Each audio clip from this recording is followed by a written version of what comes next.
All right, welcome back here, calling the Audible. It is the eye of the storm of the playoffs as we are getting closer and closer to the roadshow. Is it like the evil eye, or is it like a calming eye, like a hurricane? The third eye, the Cyclops eye. Like a butthole? Yeah, Cyclops. Like Cyclops a butthole. has one eye. One eye, yeah. Oh, right It's here. like a penis. But he doesn't But have a any other person, eyes, Mo. It's yeah. just one. I know, Yeah. still. So it's not a third eye. Well, so if you remove the eye from a Cyclops and staple it to your own forehead, is what Mo's describing. Exactly. Cyclopean mutilation. I feel like Mo doesn't know his mythology very well. Really not. Anyway. not all of you have a degree in that. See, that should Just this be guy. that should be a topic that we have on one of the shows. Teaching Mo mythology? It's any mythology, yeah. I can't even. Like With just Mo Khan? Sorry, nerds. just name creatures and see if he Oh, you knows mean what they are. having knowledge is being a nerd. Sorry, nerd over here, nerd nation over Yeah. here, Eagle. We don't want to. I mean, you're the one who thinks a Cyclops has 3 eyes. True. By the way, we got to put the clock on there, piece. Yeah, listen, man, it's on. It was actually on a second ago. I don't know why it turned itself off. It might not be working. Because the Cyclops turned it off. Yeah, the three-eyed Cyclops. All right. As we get closer and closer That'd to be the a great roadshow, team name, by the way. the three-eyed Cyclops would be a hell of a name. All right. We're getting closer and closer to the roadshow. Before we start, though, we had a little bit of a glitch or two along the way with teams not realizing that they were actually in the playoffs. So please double-check your schedule to know where you're playing. That's all. I hate this year. That's all. Yeah. Two Those- teams ruined it. Those are my words. 2 teams ruined it for us in Div 6. Yeah. That caused a whole... And not just Div 6. I know. But speaking of 6D, Yeah. a lot to get to here. For 6D, we had 6 games. So the 3 highest seeds won, the 3 lowest seeds won. So we broke even, and we're down to the now final 8. Before we get to the final 8 of the quarterfinals, Pease, what caught your attention from the divisional finals of what happened over the first wave of playoff games? Well, the upsets are why we do this, right? And I see the score line of Maccabees beating Spanish Inquisition. Unfortunately, that's all of the information that's available for this game. Yes, we do have a glitch in the website for the box scores. I am looking at the play-by-play. I just don't remember. Yeah, so Chad Buck was there.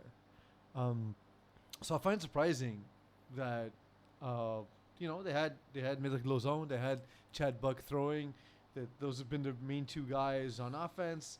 To only put up 12 points against Maccabees. We've talked about Maccabees' grittiness before, and they won this one handily. They didn't have to tough out a win like they've done all season. So Yeah. it's an impressive win against a team of FPF veterans that should win in Division 6. But this is why we 6D. 6D. But again, there's no difference between 6 and 6D. Yeah. It's just it's a division of amount of teams. It's not greater or lesser. So it's to me even more impressive that a team like Maccabees, who have very little experience, went up against a team with a wealth of experience in Spanish Inquisition. And I was speaking to Chaz What's that? Presser Yeah. with Toon Squad, and they won over TG 39-38. that's closer than I thought it would be, to be honest. And Chaz was telling me that Garner Ross, the quarterback, had a out of this world type of performance. That in outdoor games, I think Garner Ross is undefeated in his career, and this is an outdoor game at Loyola that happened on Sunday. So the Garner Ross train might be having some more people on the bandwagon if they continue to do what they did. And I think, look, it's a big one for Toon Squad. We've been watching this team grow from 2020 of the Fall Cup to where they are now. And if they continue to grow and grow here, Pease, I mean, I'm not saying they're going to beat the Killer Rays. That's a tough, tall task to do. But anything's possible now at this point of the year. So, Mo, you watch basketball. I do, yes. I love the NBA playoffs, but when it's several games like back to back, the analyst often references facts and stats that nobody cares about. The amount of wins outdoors is your NBA playoff stat. Hey, but Chad says he's a better outdoor quarterback than he is indoor. It is possible. That's why. You know, look, they're saving grace that even though on Saturday they'll be outdoors at Hebert. I will say when there's shadows, the hard thing about outdoors is if you're someone who likes to attack the back line of the end zone the way I do, it's difficult. So if you have that like if you're better with, touch on the ball, that can be deadly outdoors when the other quarterback's struggling to hit the back line. You know what I mean? Yeah. So Well, Well, depth perception too as well, right? Because you're not used to the field. No, not at all. Not at all. So it is different. I don't know how much of it is the caliber of teams they played, but look, Tutgani was awful to start the season. Yeah. And it sucks to be putting the RIP on them this week because hey, you know what? They made the playoffs. You never know what can happen. But the fact that they came out and outscored Toon Squad to start the game is out of this world. That's really impressive. Yeah, I think overall the games, 2 games were decided by 6 points or less. Everything else were double digit wins by the teams that passed through.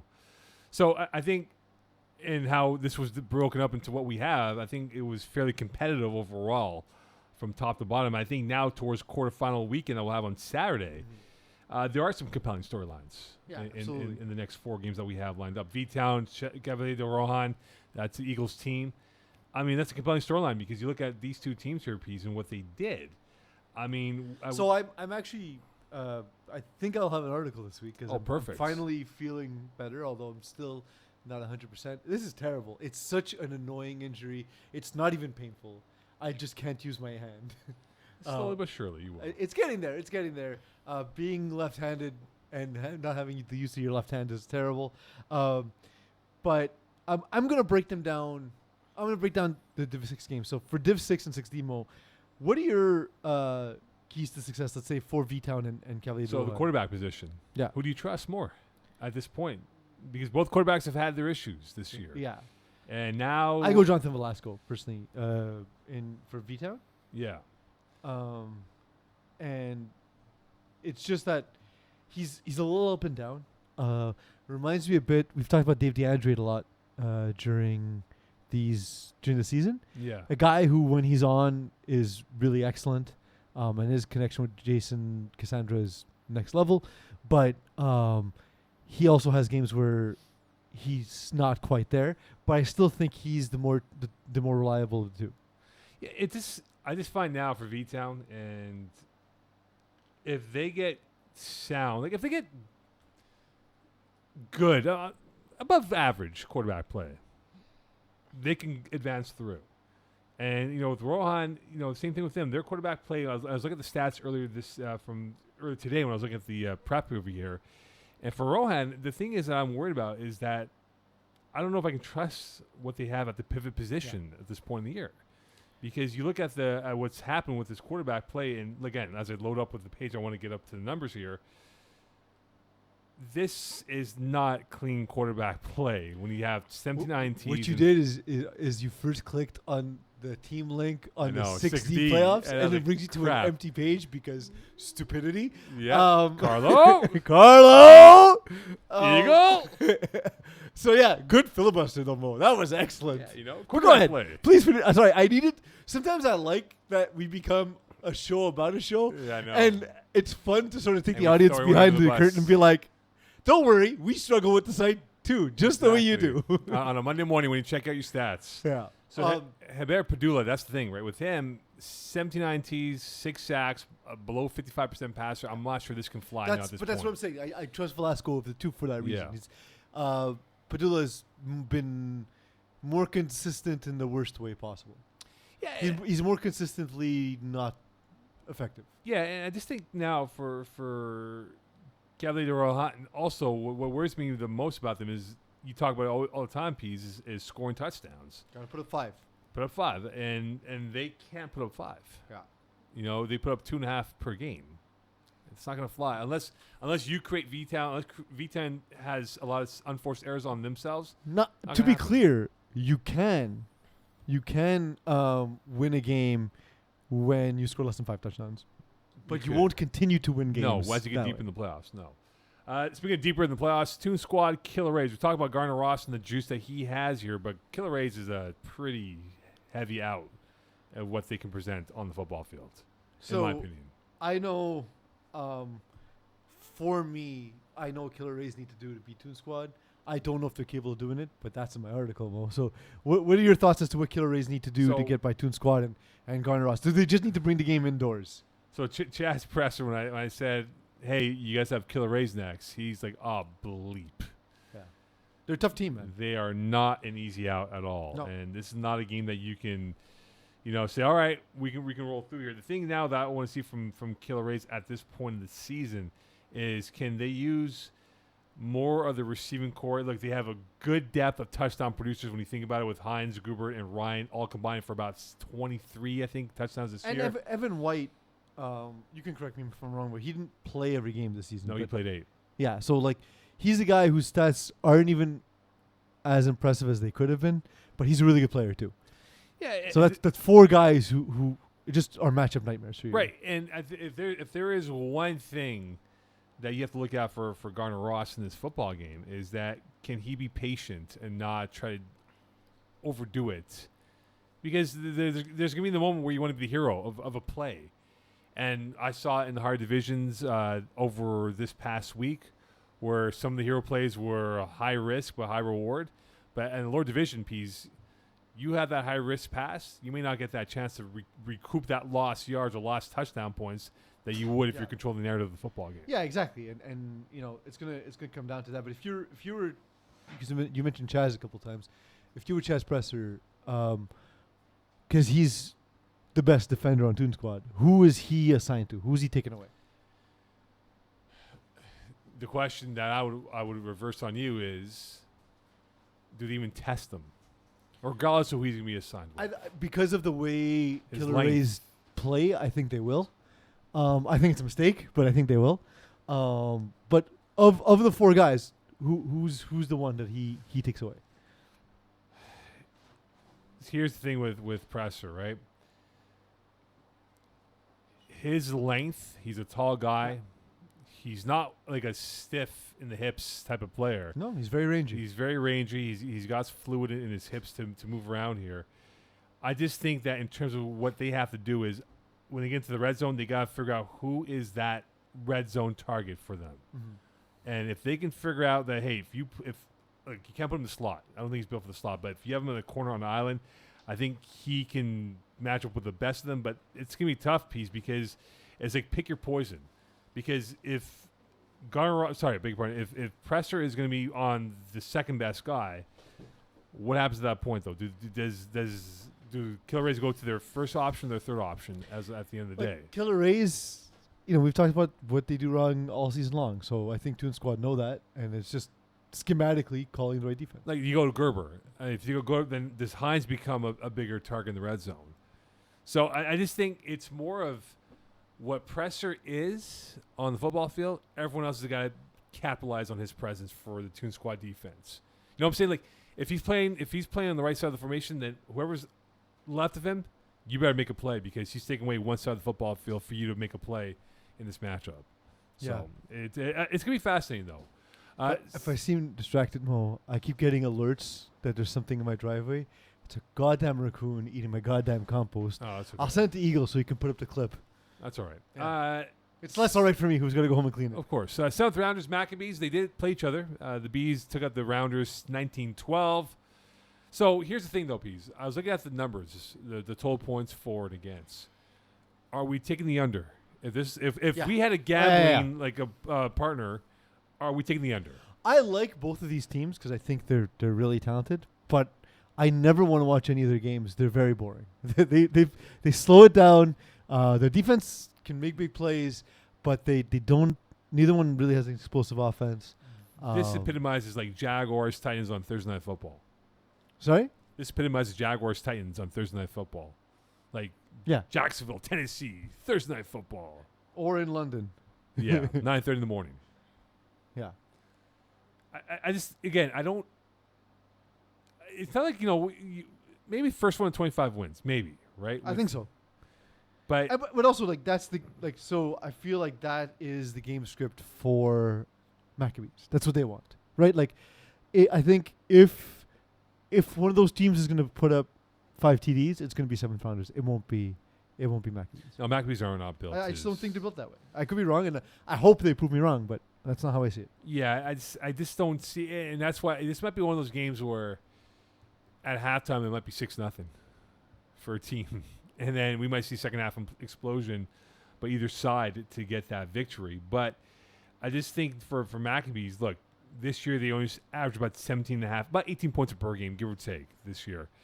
but I don't know who on that offense is going to be threatening in this matchup that they have against seventh rounders. That they will say, "Hey, this is the guy we have to circle and watch out for." Like, who is it on the Maccabees? I can't tell you because there isn't anyone that imposes. Is it going to be Titleman? Is it going to be Jagerman? I don't know.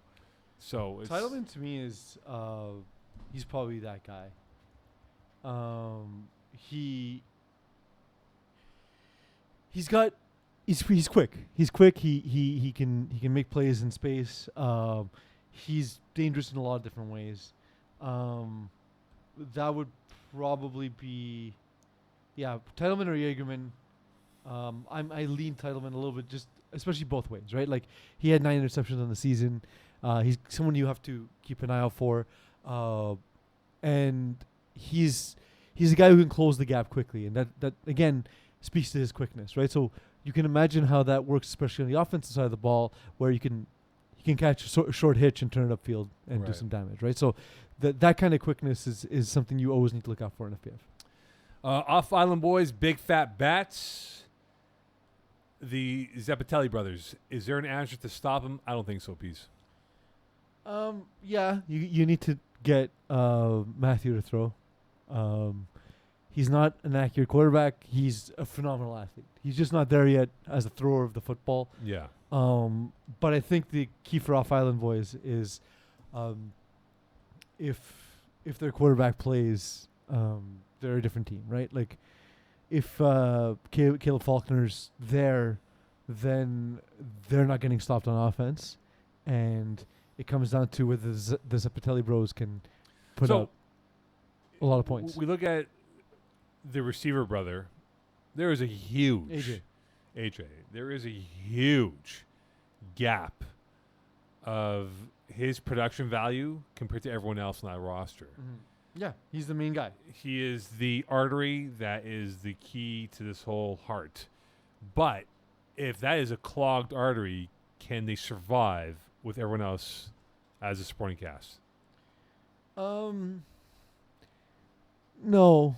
Like he's what makes the offense go. He's the main receiver. It's like we've seen teams that have a singular threat, whether it be pro ball, whether it be FPF.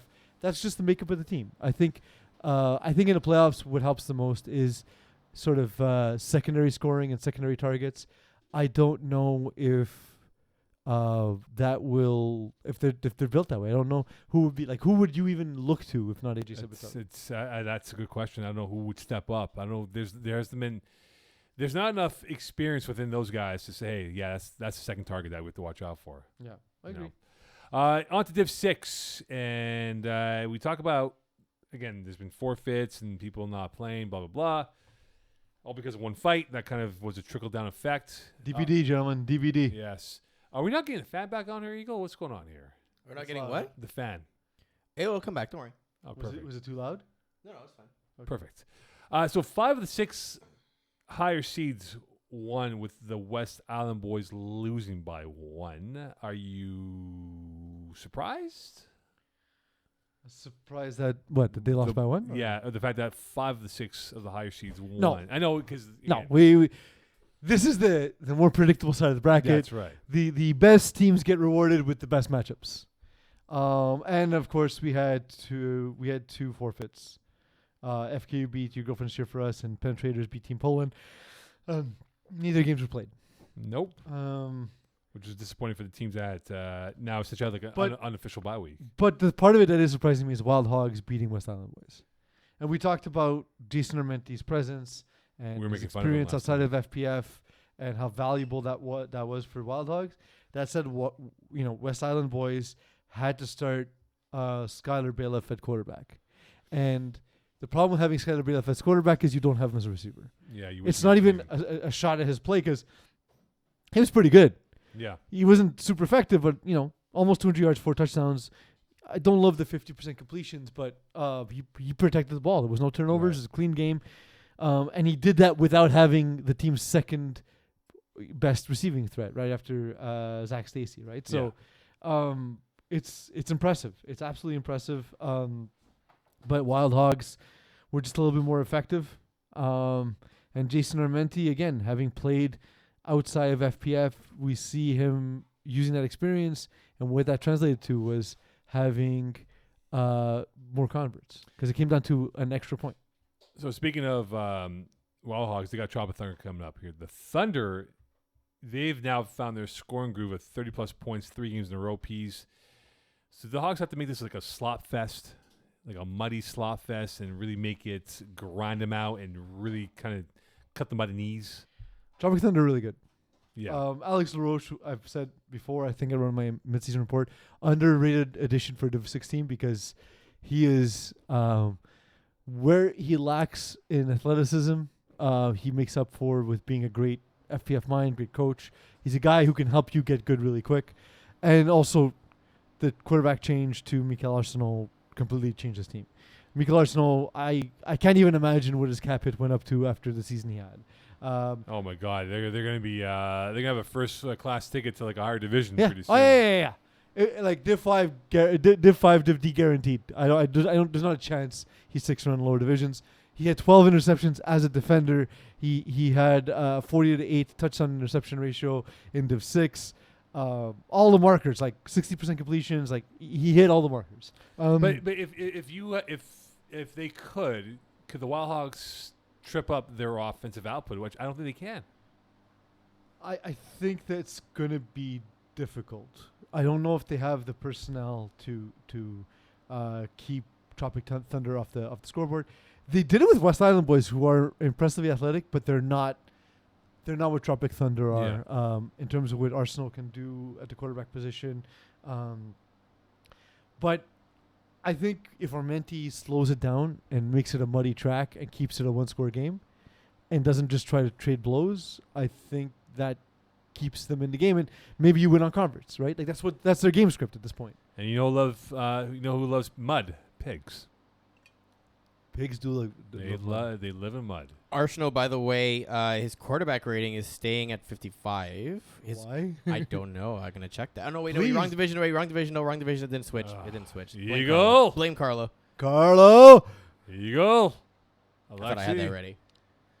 Continue. I'll All find right. it. FKU Beer Knights. Fascinating game here because Beer Knights, we know them very well, but they can't score points.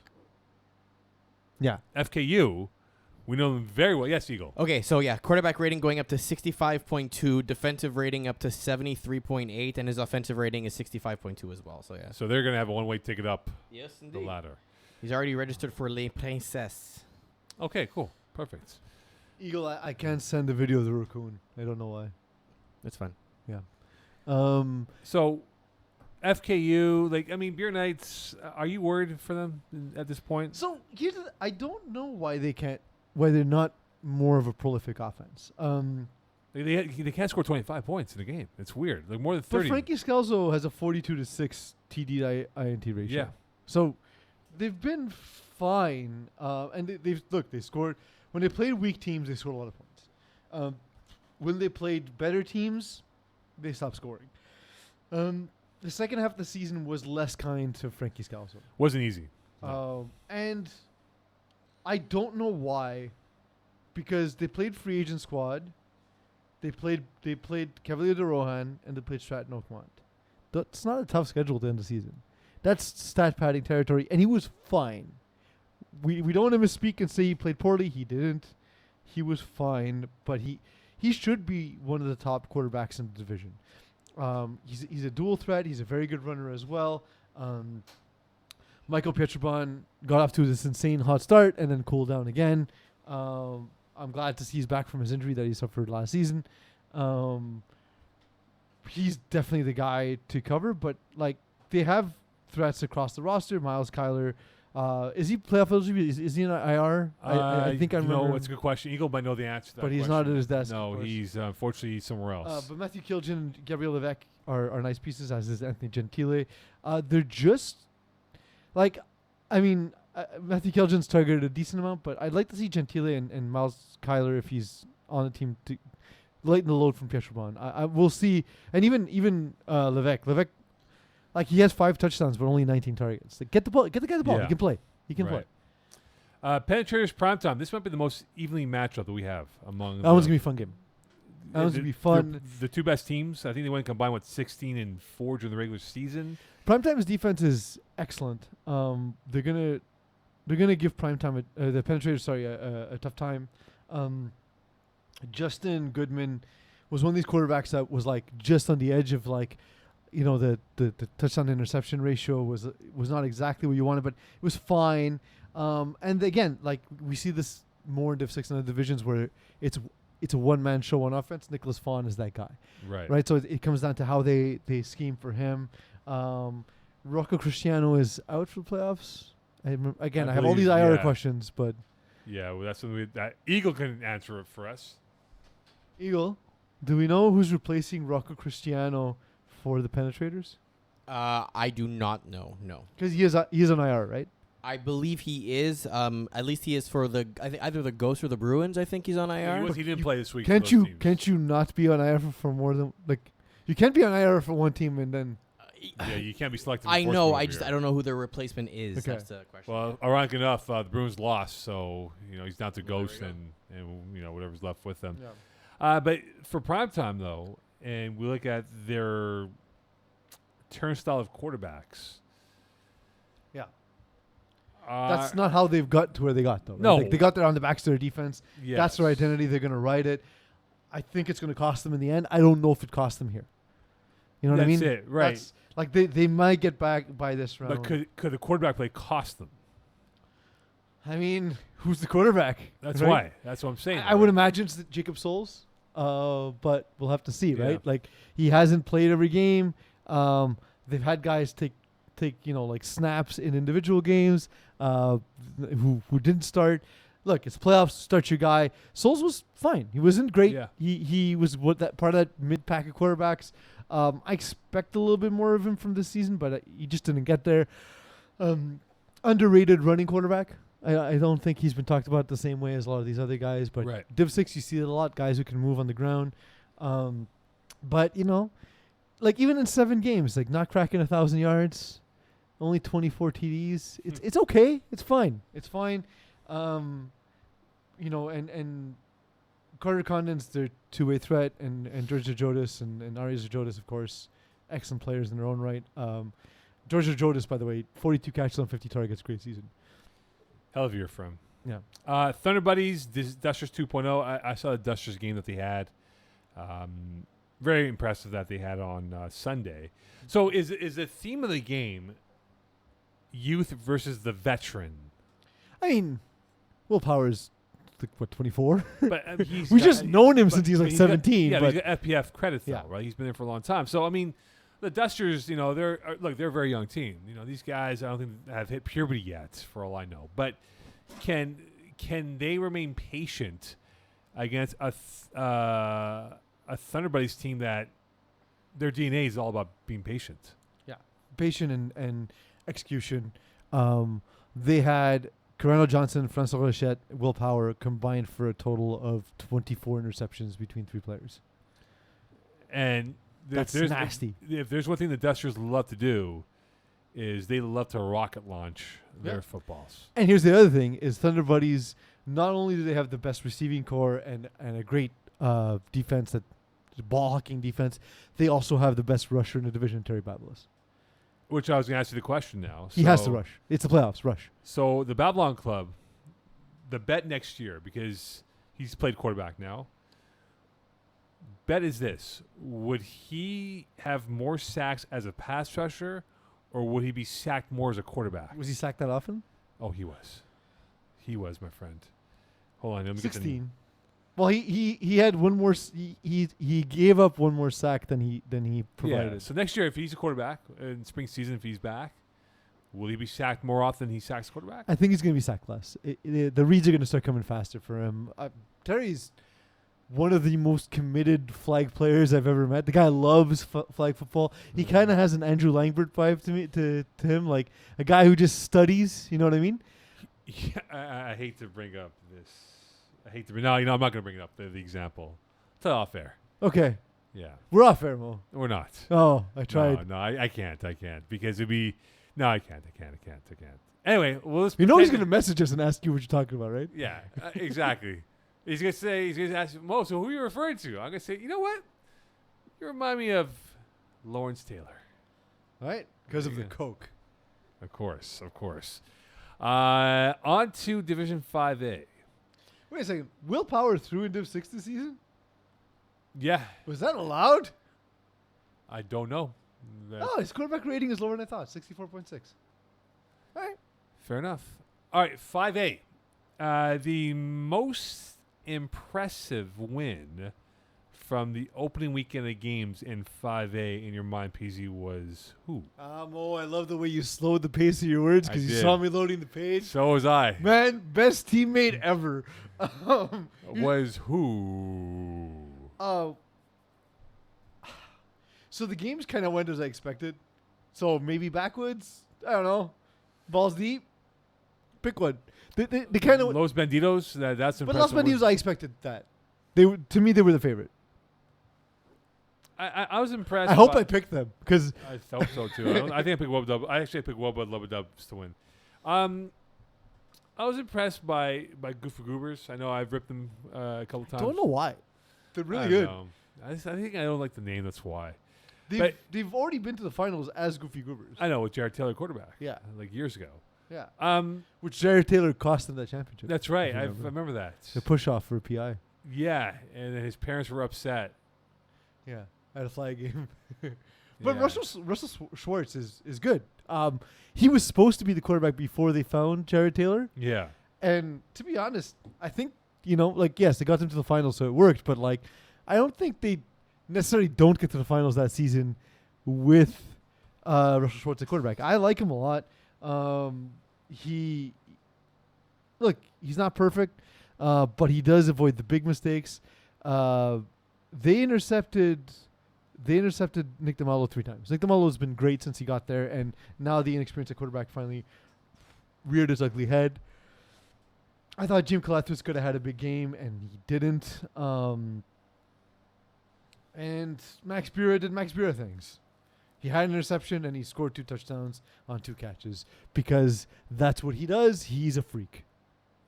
He is definitely a freak. And we look at the freaky matchups for the quarterfinals. Reet Los Banditos. Do you give Banditos any hope of a prayer to beat Reet? Yeah. It's a tricky matchup, I think, for Reed. They're gonna disrespect Vincent Benjamin, and if they do that, they might suffer the consequence. Right. I guess Eagles taking off for the day? He wrote to us in chat that he's going to get the internet cable because something's going wrong.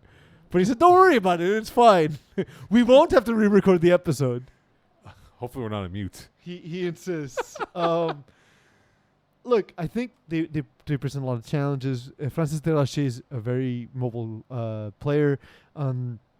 Julian Wilson's really good. Felix Roux and Vincent Benjamin are really good. Vincent Benjamin is a Division 1 talent. I've been saying it on this show for 3 years that he's About 3.5. and he was in Division 2 and did just fine. So, the guy is a freak. Loic Savoie-Seguin is, again, if you're an old FPF head like us, Mo, that's a familiar name. A lot of new guys don't know him, but he's really good, really tall as well. The size might be an issue for the REIT. I still think the REIT are favored. Heavily favored, I think. And if I'm betting money line, I'm betting the REIT. But if I might take the points. We'll see when Eagles shows up. I don't know. I've score kept the REIT a couple of times this year, and they've been at the field next door to me. I don't know where the weaknesses are. I don't know what they have. They're not the tallest team. They have They're some explosive in the They're air, very explosive. But the inexperience and the lack of height. But the inexperience is a bit of a straw man because this will be their 11th game. So they looked good, and the inexperience hasn't hurt them yet. No. The height, look, not all teams are going to be tall, right? And so but to your point, Mo, they're still good at getting the ball in the air because they're very good athletes. Yeah, I just think the speed of REIT might be a little bit too much bandwidth for them to handle. It's a lot. And like they're not. I'm not saying, by the way, that they're all short. It's just that Yeah. they don't have guys as tall, I think, as Vincent Benjamin and Right. and, Loic Savoie-Seguin. Yeah, I don't know. Like I said, they're favored, right? Like they're. Yeah. I think they're heavily favored. I think it's a 2-scorer favorite. I think it'll be closer than you think. I think they're favored by 12.5. Yeah, I'll take the points. Yeah, I think they're favored. Like Big time. I can see the winning, but I likely see them winning. I don't think it'll be a blowout. I think it'll be close. I think they win by more than 12.5. Alright, we'll see. Ghosts and Balls Deep. So the Ghosts did defeat Balls Deep this year. So the Balls Deep team, I know we like to make fun of them, but what is their adjustment now to beat the Fighting Caspers in this game? Patience on offense. I don't think they have patience on offense. Yeah, though. I know, but it's what they need. Ghosts will give you a lot underneath. So you need to just continuously take it and then take your shots when they adapt. It's what they do. They rely on execution. It's the Gab Wiseman tree of teams. They focus on execution. They don't try and surprise you, Mo. You know what you're getting. The most infuriating thing I've seen when playing against Ghosts or Bruins or whichever version of them they are, is you see it happening before it happens, and there's little you can do because they Right. they're better at executing than most teams. Yeah, I just think for Balls Deep, their patience is going to be tested. And for Ghosts, like they can draw out this. They could go like 10, 12 plays. I don't think the Balls Deep has the patience on offense to, go play for play. They want to go bing, bang, boom, and we want to beat you within 2 plays of having possession offense. If I'm Balls Deep, I go with a wide rush and try to push Jamal Roach to one side, and have sort of like a rover to Like a spy. once he rolls out, you spy a defender, Yeah, but not like a quarterback spy, like a play like a 2-1-2 where the one just cheats to the side that he rolls out on. But you need someone with a lot of FPF experience and who's a good enough athlete. I think Curly Micour is that guy for me. It could be. And the thing is, Roach didn't have a good second half of the season. He got off the blocks like Usain Bolt, but in the final half of the year, he wasn't as effective because team figured him out. Yeah. So, Well, the thing is, like, he rolls a lot, but they're not really designed rolls, and so what happens is he goes too far, and then he only has half the field to work with. yeah. He's great at throwing off platform, but it does limit his options.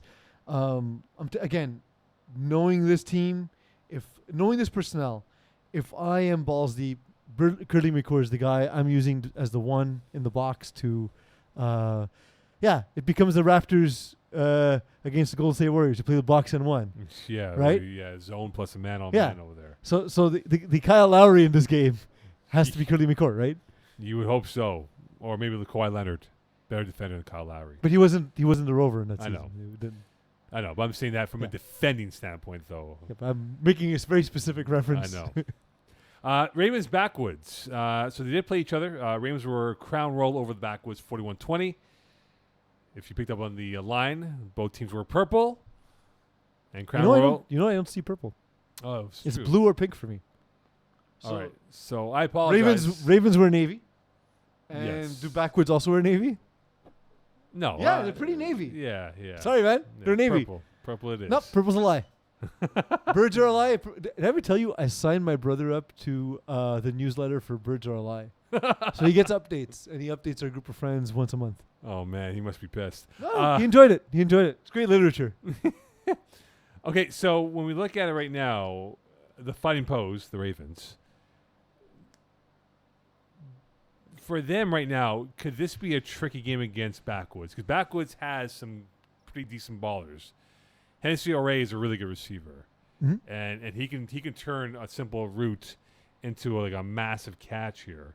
And I look at the quarterback play for Backwoods and what they got in this year overall. Were you from- expecting more from Liam Gilmore? I wasn't. Yeah, no, but I just think that.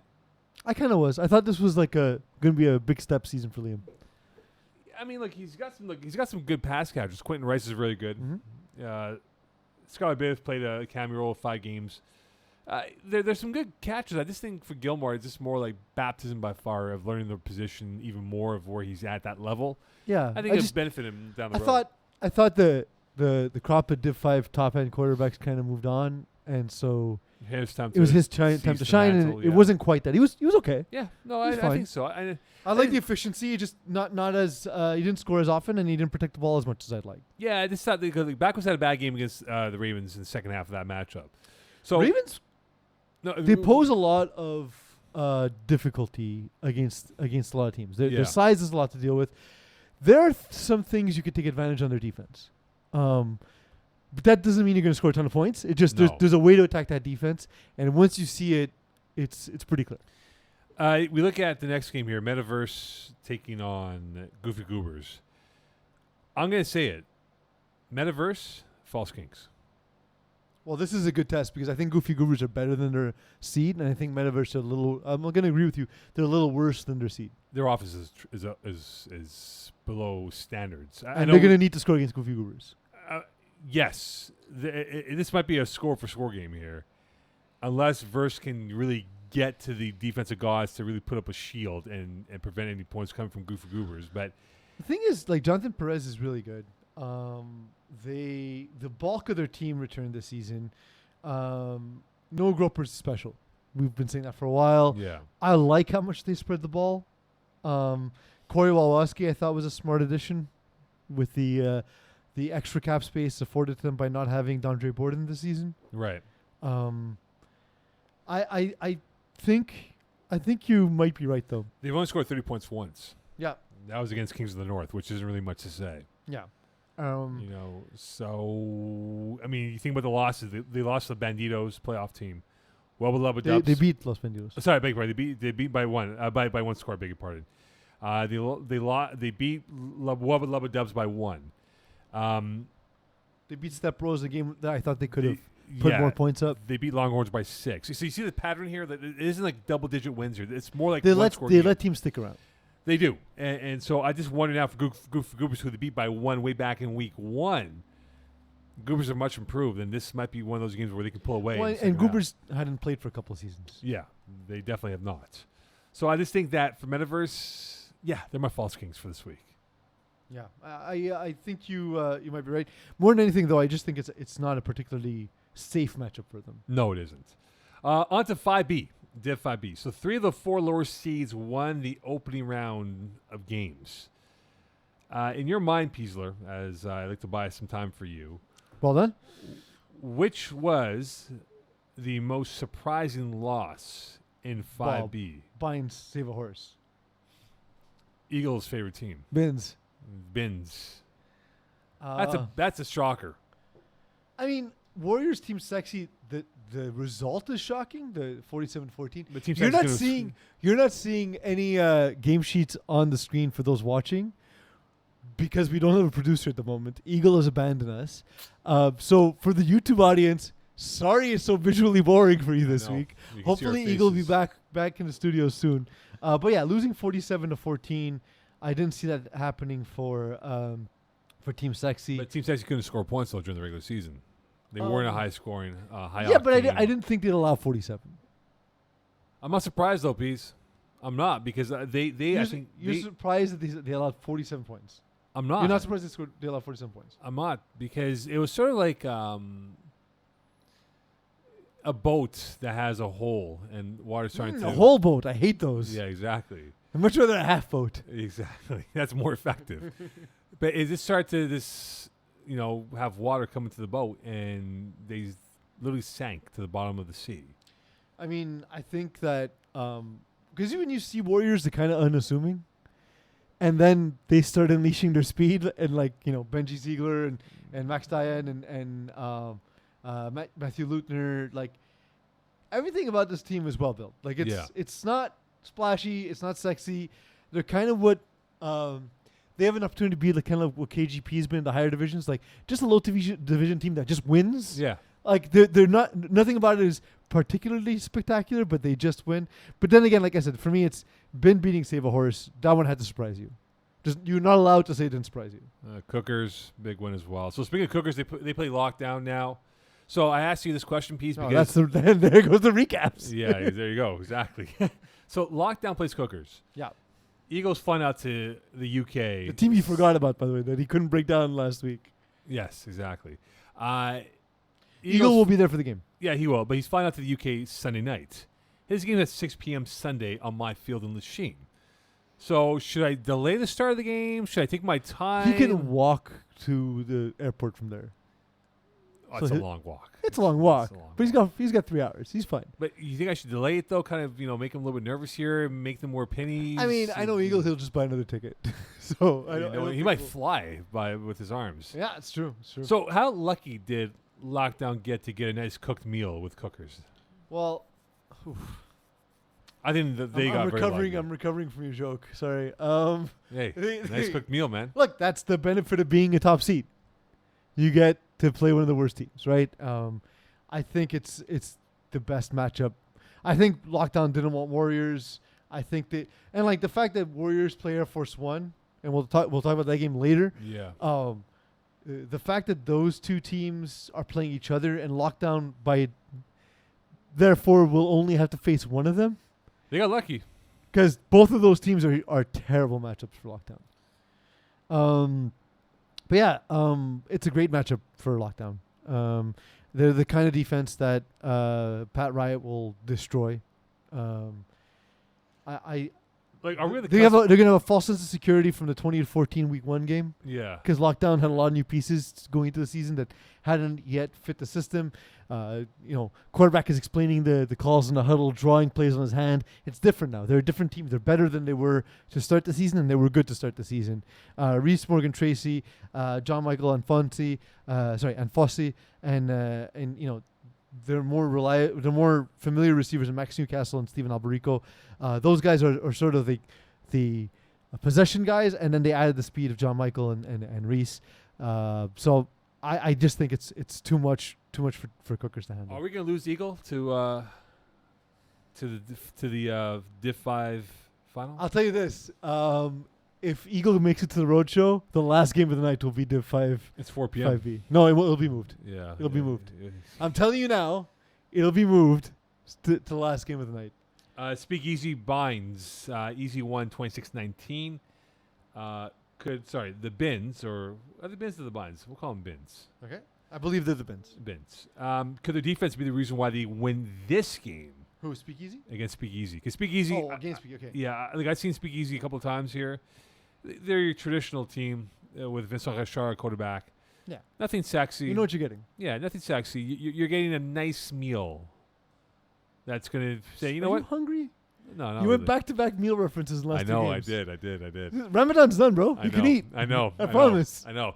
But they present a nice. It's because I ate a sandwich in your face. Perhaps it was, yes. Sorry, man. It was like was hungry. subliminal, But I think Speakeasy though. No, we haven't spoken about them as much in terms of like their. These guys are boring. Let's face it, they're boring. They're not a sexy team. They're not. No. They're not speak There's- sexy. There's no sex appeal to it. No. Like we had the F1 race in Miami last weekend. This is like the IndyCar race in like Sheboygan. Mm-hmm. That's what they are. They're Sheboygan. They're Sheboygan at its finest. Mhm. So, but look, Speakeasy. I mean, they're under the radar right now, and Ben's could their defense be the reason why they can maybe pull the rug on these guys? Potentially. It's just the thing with Ben is when they face a team about their talent level, they shine. When they face a team that is stronger, they've tended to struggle, and specifically the second half of the season. Like they got smacked by Save a Horse, they got smacked by Air Force One. I think this actually favors Ben because Speakeasy are not as explosive. I think it's going to be an interesting game. I think it's an interesting narrative game. I don't think it'll be an interesting game to watch because I think it'll be kind of slow paced and boring. Yeah. This is where you can have like a sandwich, and Yeah. you wouldn't miss Again, a single second. This guy is hungry. I'm not hungry, Very man. clearly. No, I'm just saying though, to use a food expression, so we're keeping the food theme today, right? Yeah, apparently that's what we're doing. That's what we're doing. Food themes here. Like You ever play that game where you have to? It was like an old school game, like an arcade game where you had to walk around and like you would step on like hamburger parts and they would fall and they would make a hamburger. vaguely remember. I haven't thought of that game for 30 years. Yeah, just I don't remember remembered. that game as Our well. young audience will have no idea what we're talking Exactly. Like the guys like Dusty 2.0, like what the hell they're talking about. about. Yeah. Look, if I think Vincent Richard is, he's immune to having bad games, Mm-hmm. and I think he could have a bad game this weekend. Yeah, it's It definitely could be. It could be in the cards for him this weekend. to have. It's just he's not super effective. He's not super efficient, right? So he does make mistakes. Yeah. Burger time. It was called Burger time. I'll have Eagle put up a clip. I love that you looked up for a clip, Mo. Yeah, but we don't have a producer. I know. I was like, okay. So there's not a way for me to project my screen onto the Yeah, screen. I honestly got like, okay. I'm like, oh wait a minute, Eagle's not there. I'll get Eagle to put it up when he gets back. Exactly. We'll give him like a list of things to do. Yeah, I'm gonna start typing it in the chat. Yeah, this is a list of things to do for us. When you're back. Burger time. Find another raccoon He's gonna video. be like, "What are you talking about?" Air Force One Warriors. The Warriors were shut out 24-0 against Air Force One. Could Mitch Furgenbaum shoot down Air Force One?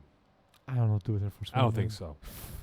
Like, so the Warriors might because they're gamers, right? Like, you know how like Jimmy Butler can't shoot a 3-pointer all season long and then Yeah. becomes a 40% 3-point shooter in the He playoffs? has to be Maverick in this whole process. It's yes, to use Top Gun parlance. Hey, it's back next week, baby. Then again, I mean, he didn't win in Top Gun. Iceman won. That's The right. Iceman cometh, you know. So, I think I love that all the only pop culture references you get end in 1989.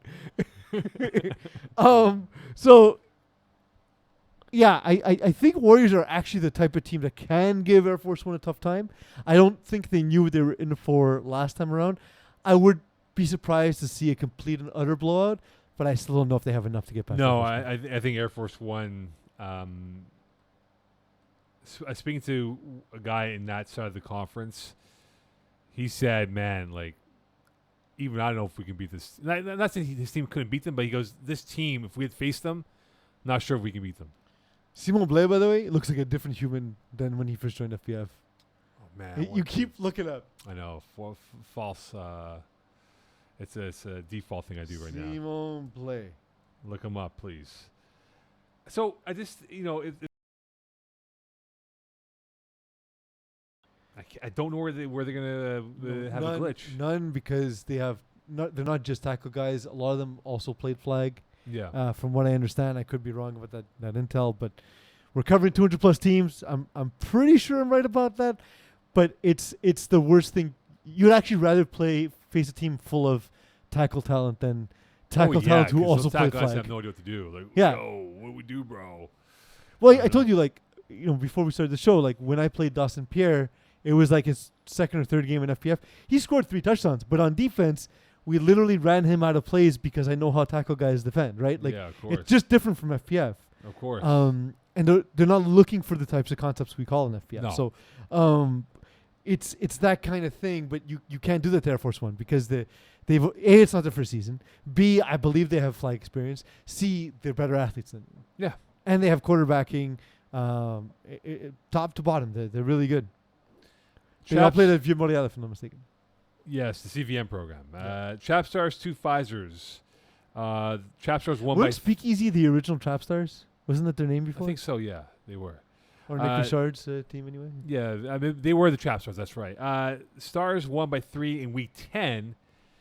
I think this might be the most evenly matchup among the 4 that we have left in this side of the With division. the 2 most annoying offenses in the world. Well, I mean, right? Stink and dunk, right? I It mean, is, but it's both teams. It's and like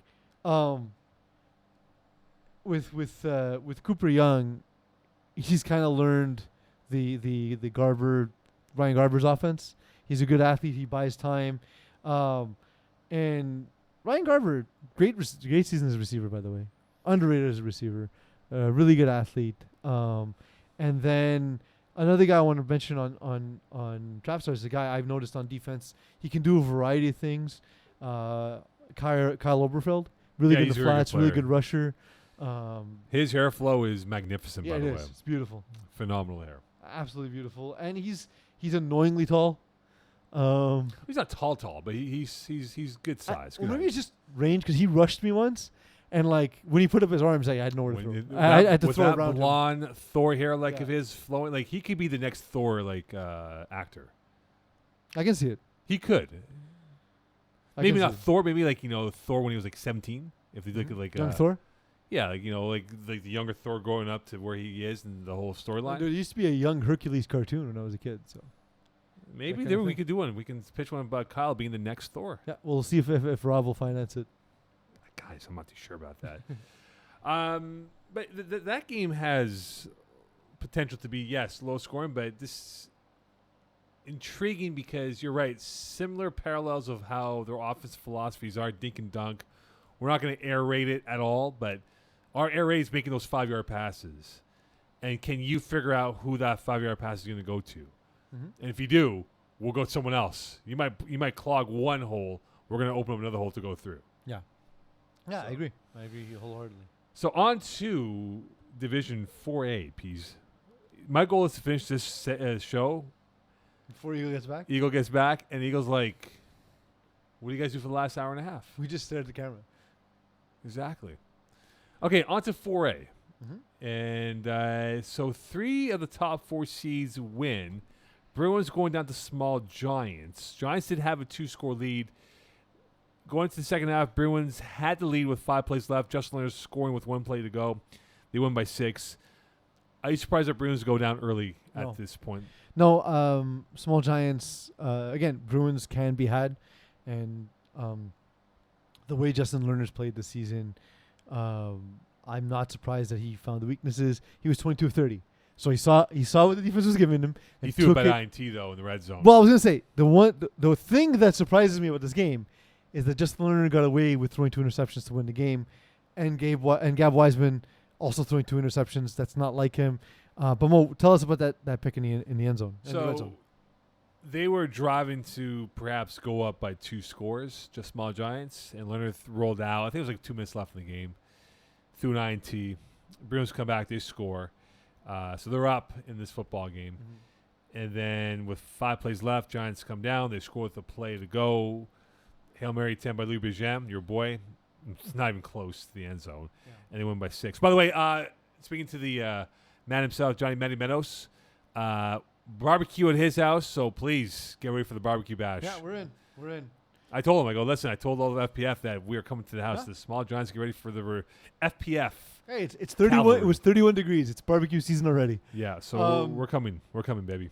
Weird decision for me that Louis Bijan threw the Hail Mary. I would have had Jocelyn Calix throw it because Louis Bijan's fast enough to get to the red zone, to the end zone, and Jocelyn Calix I think has the strongest arm in the group. I think he threw out his arm, Louis Bijan. Look, I never throw a Hail Mary because my arm can't do it, right? So guys got to be real with themselves. Louis Bijan is a really good quarterback for a lot of different reasons. A big, strong arm is not the reason. No. On to the games that we have. KHB Raw blackouts. So Raw won 39-25. Adam Sinagra had 5 INTs. Garfinkel had to pick 6 in that game. So from a style angle, like it's very fascinating. You have Ryan Garber, who is the epitome of the 4-yard pass. Bad matchup for blackouts. But Sinagra is a cannon of them. It's a bad matchup for blackouts because Ryan Garber is going to suck the time out of this game. And Adam Sinagra is going to be on the bench fuming, getting cold. And if he makes a mistake, he's going to fall behind and start pressing. It's a bad matchup for them. You know, Honestly, I would like to see blackouts face any of the other top seeds. But KGP Raw, I think, is a bad matchup. My concern for blackouts, because they played Big Fun, and they should have blown this team out by 2 scores. They allowed Big Fun to come back in the football game. Mm-hmm. Is that if somehow blackouts are able to zoom to a 2-score lead and allow KGP Raw to come back in the game, unlike Big Fun. So how do you envision that they get that? Do you think they get a turnover? Do you think they get a turnover on downs? Yeah, I think turnover and downs is more likely than Ryan Garber throwing an INT. He doesn't. He doesn't But throw it's many, low right? though. Like, That's what I'm saying. They're both low percentages. But if there is one that could happen, is maybe turnover on downs. well, Ryan Garber, I don't think is particularly built to come from behind. He can trade score for score. He's deadly with the lead. He's again. We've made this comparison before. The guy at the poker table with a tall stack of chips. When Ryan Garber's got a tall stack of chips, it's not fun. It's not No. fun because he will milk the game dry. It's happened to me. It's infuriating. I hate it. I love the kid, by the way. He's one of my favorite humans in FPF. I love watching him play. But when you're playing against him, he's infuriating. Like Ryan Vanslot has to have a big game for Blackouts. Yes, look, well, Blackouts have a great roster. KGP Raw, it's a little more understated. And Well, there's it's no a, there's, it's there's a no flat. It's an appeal. FPF system. It's a system Yeah. that works. Yeah, there's no appeal. There's no like, oh yeah, this is like a Ferrari. No. I'd say Jonathan Garfinkel's a Ferrari though. That dude's I fast. gotta say he's an Audi. I'm going with an Audi Yeah. more. An Audi, like, You're underselling him because of the size thing. well, he looks like an Like, Audi. I know some of us are size queens. Mo, you're a size queen. I'm just saying. I think he looks an Audi, but it's gonna be fascinating though because of the Garber Sinagra quarterback battle that's gonna unfold. And you're right. I think if this ends up being like a time-consuming effort, Yeah, Snager's in trouble. Yeah. He's in trouble. it's the worst draw for Blackouts. Yeah. It's a fun game. It's a fun game to watch because both quarterbacks are going to try and impose their will, and Sinagra will try and go quick, and Garber he's a vampire of time. Speaking of vampires, Mongoose taking on Stoics. The Goose won 40-18 back in week 4. Can I divulge inside information? Yeah, go for it. Nice. I'm glad you gave me permission. I don't think Chris Riviere will have a problem with me saying this because he was just being honest. Jesus. Oh my God. Sorry. I thought Chris Eagles Riviere coming right back. now. I thought Chris Riviere is coming back right now on us. I was going to come in here and kick my ass. Chris Riviere said the team that scared him most in the playoff bracket Yeah, was Mongoose. that's what he told me as well. Yeah. I was gonna bring up the point right now to you. Yeah, Actually, well, I beat you to it. So guess he likes me better than you. I guess you didn't really keep this as off the record over here. No. This Bunch is of a leaky worst faucets over matchup. here. Like he said to me on Monday or Tuesday that this is a tough matchup, but we are much more confident now than where we were when we got waxed by them 40-18. Mongoose cost me a championship. Yes, I know you left. I'll never forget. Yes, you left in a huff. I hate them. I wish nothing but ill for them forever. You don't like Alex Godet? You don't like these guys? They're wonderful people, actually. I like them a lot. That's a nice guy. I like them individually. I hate them as a collective. You know, like, okay, you know that when you're chilling and you're talking to a dude and you're like, hey, this is a cool dude. This is a fun guy to talk to. And then, like, his douchebag buddies show up. That's what I feel about Mongoose. They're a bunch of douchebag buddies. They're not. No, they're not meatheads, though. They just broke my heart. But what I will say about that is, in the playoffs, when they've already played you before, Mongoose are terrifying. They know what you want to do. They're prepared. They can beat and you with they 5 don't guys. make mistakes. They can beat you with 5 guys. They've won playoff games with 5 guys. Exactly. That's It- how embarrassing It wasn't is. our game, to be fair. I know, but that's how embarrassing it is for the teams that play them. But, like, Mo, you remember, like, our roster was ridiculous that season. I know. It was it was in Div 5. We wouldn't have fit the Div 3 cap, I don't think. No.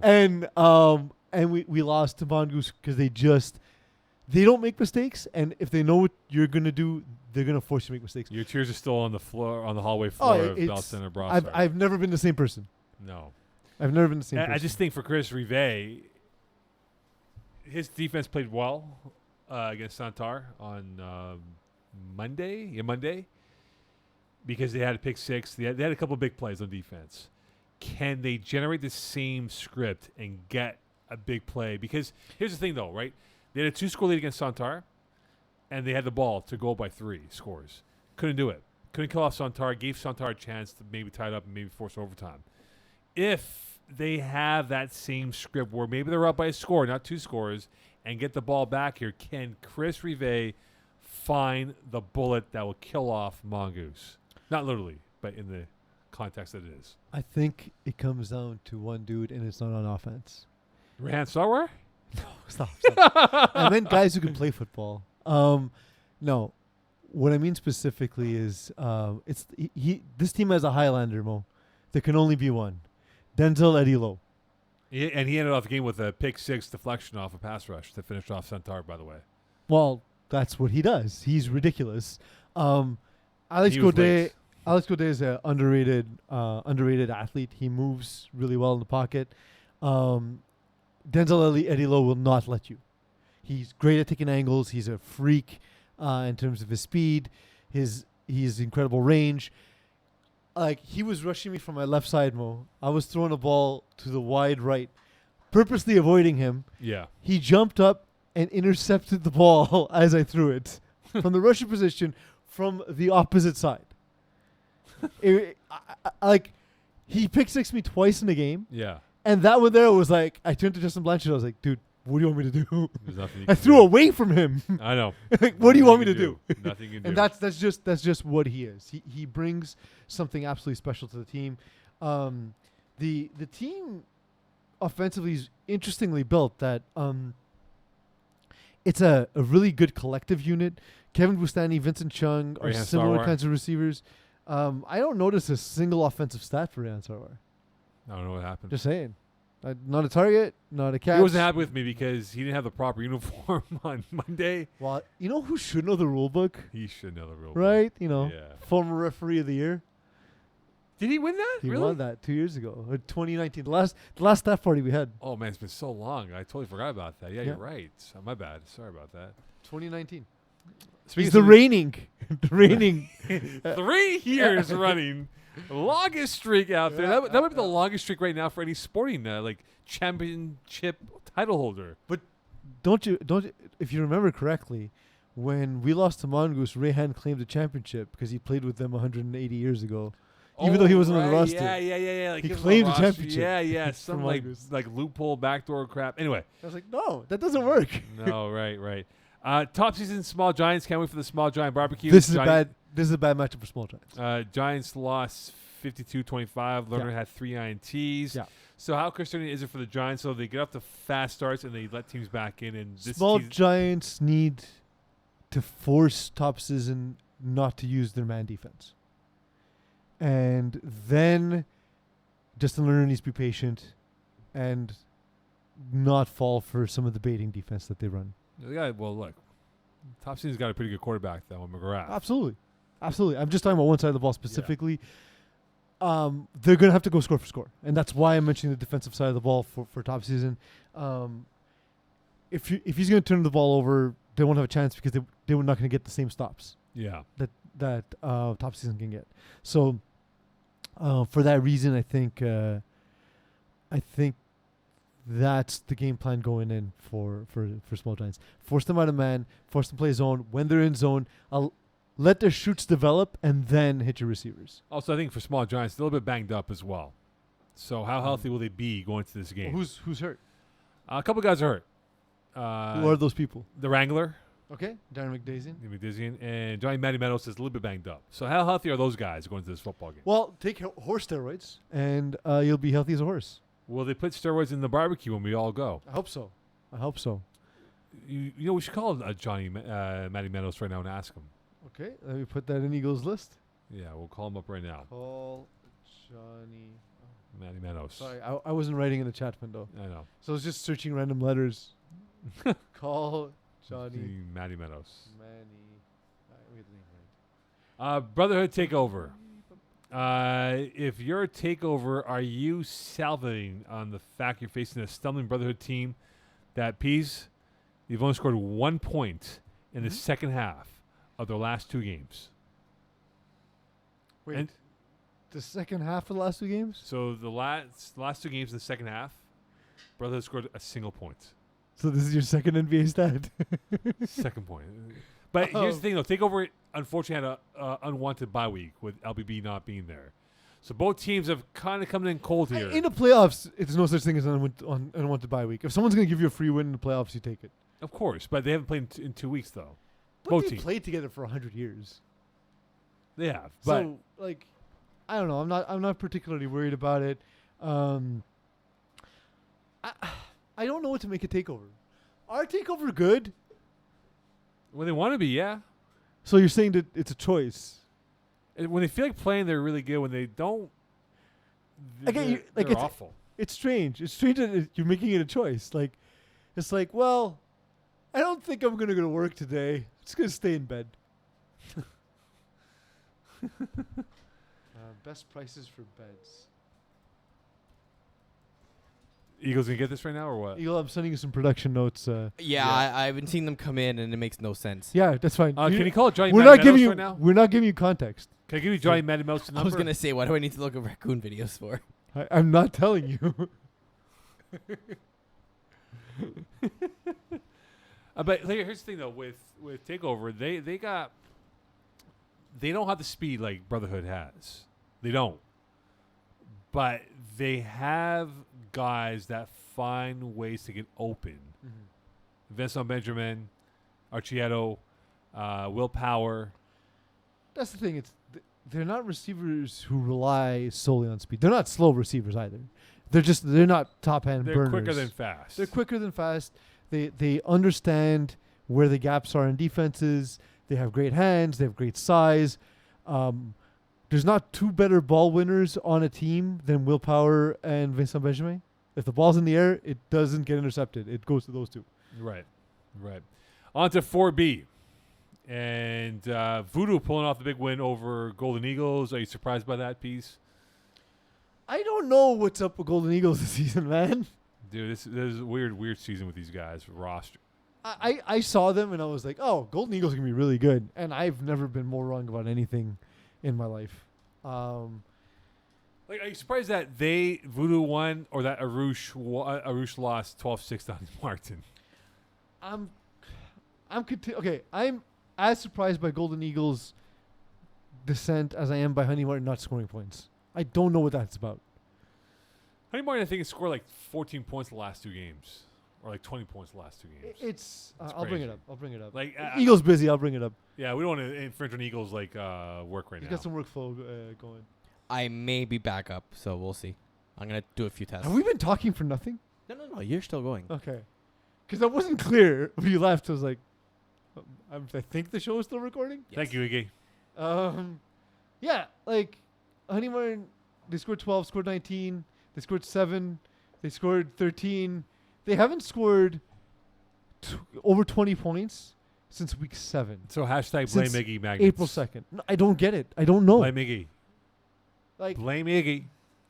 what are we even blaming him for? The fact he was 6 of 13. That's true. He does have terrible hands.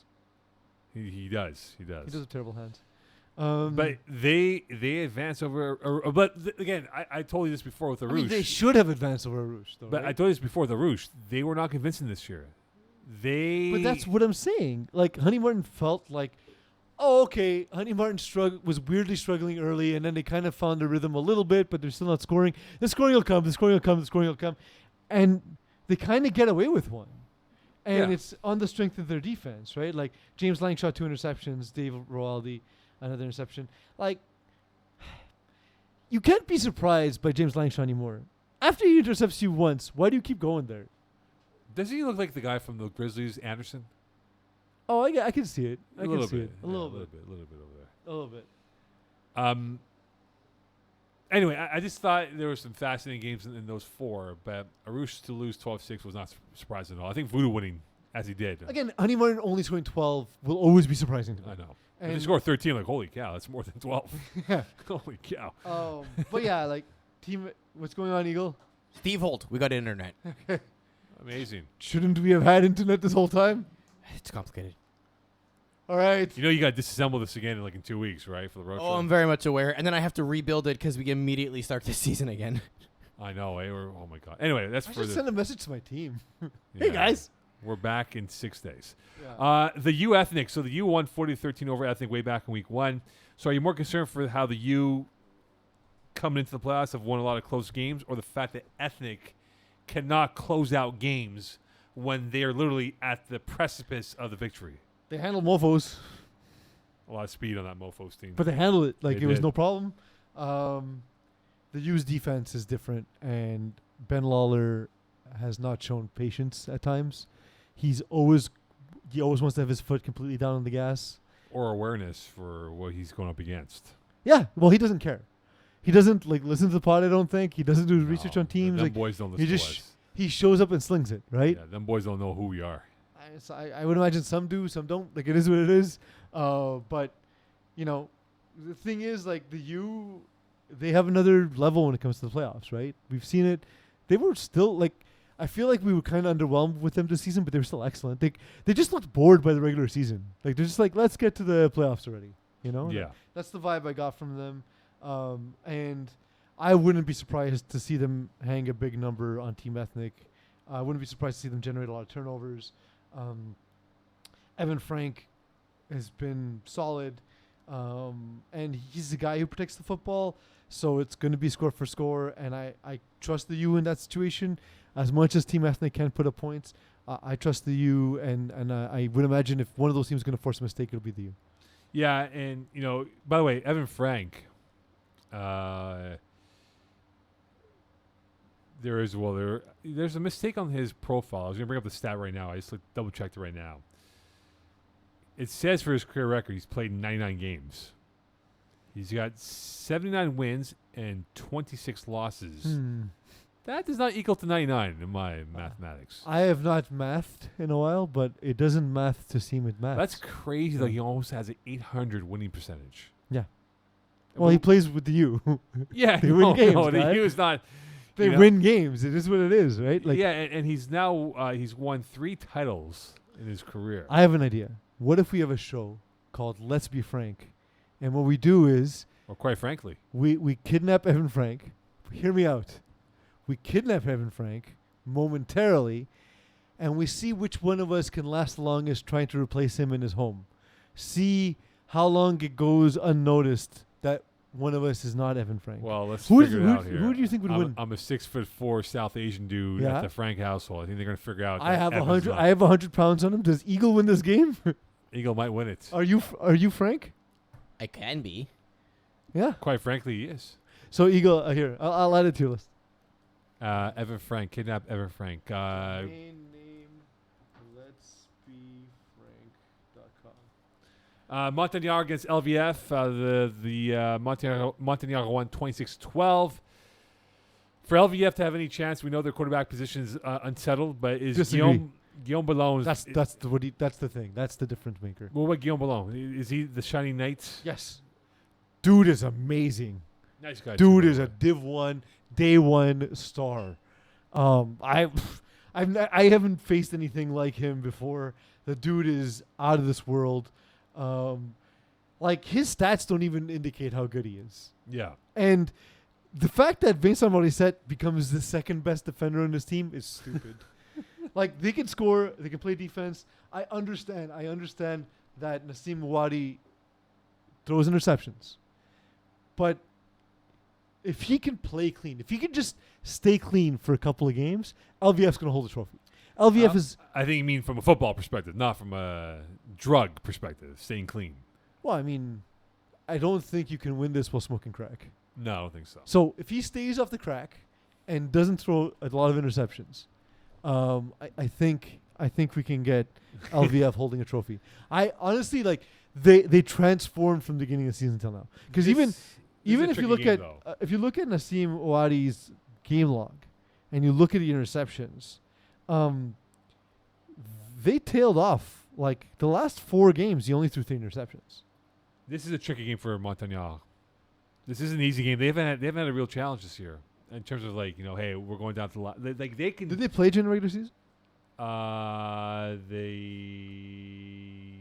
did, yes. Montagnard won 26-12. But my point is that LVF can take them to the wire and beat them on the final play. And Montagnard, their history, they've been here before, but are you trustworthy? Are you trusting these guys to put it together and go with a deeper run? I'm not too sure about that. So, the Montagnard are not a lot of familiar players, but I know a lot of the guys. Mavs on the team. Mav is on the team. Marc-Andre Vian. Who their better players are is immediately obvious when you play against them. But their better players are very good. Marc-Andre Vian is a very, very, very good FPF player. Yeah. Julien Fizessier is not an established name at quarterback, but he's excellent. Yeah. And he does a variety of things well. He throws well at all levels. He throws well in the red zone. He's not a burner, but moves well. He protects the football. He completes a lot of his passes. Like he does everything. Like he had a single game where he had under 100 QBR, where he had a 99.1 QBR, and that Right. was against Liverpool. That's a great season. I know what you're saying. That haven't been tested, but actually they had false king alert. Jeez, I'm just looking at their schedule. They did not play anybody. And LVF is the toughest team. Well, LVF and I guess Finesses are the toughest teams they've played. And Honey Martin. That's why I think They it's a played like tricky- three. They played two contenders, and Finesses were just tricky sometimes. Right. I think it's gonna be tricky for them. I wouldn't surprise me if they do an LVF. Triple B against Voodoo. Triple B won 26-19 in week 1. So Triple B, I looked it up right now. They haven't played in 3 weeks. That's almost a month of football. 23 days to be exact. Could that be? Are you worried that No. they haven't played in a month? No. Terrible draw for Voodoo. 3 weeks, man, is a long time. Terrible draw for Voodoo. I'm just saying. Look, the one benefit that Voodoo has is in the rusher. That's if they have a chance, it's going to fall on Metsu Palma-Cruz. He's good. He's really, really good. He takes good angles. He doesn't miss the flag. And for Beer Belly Brigade, we look at times Alex Fafard can be very, very decisive, and at times he feels he has to move to make plays happen. He forces a lot of plays.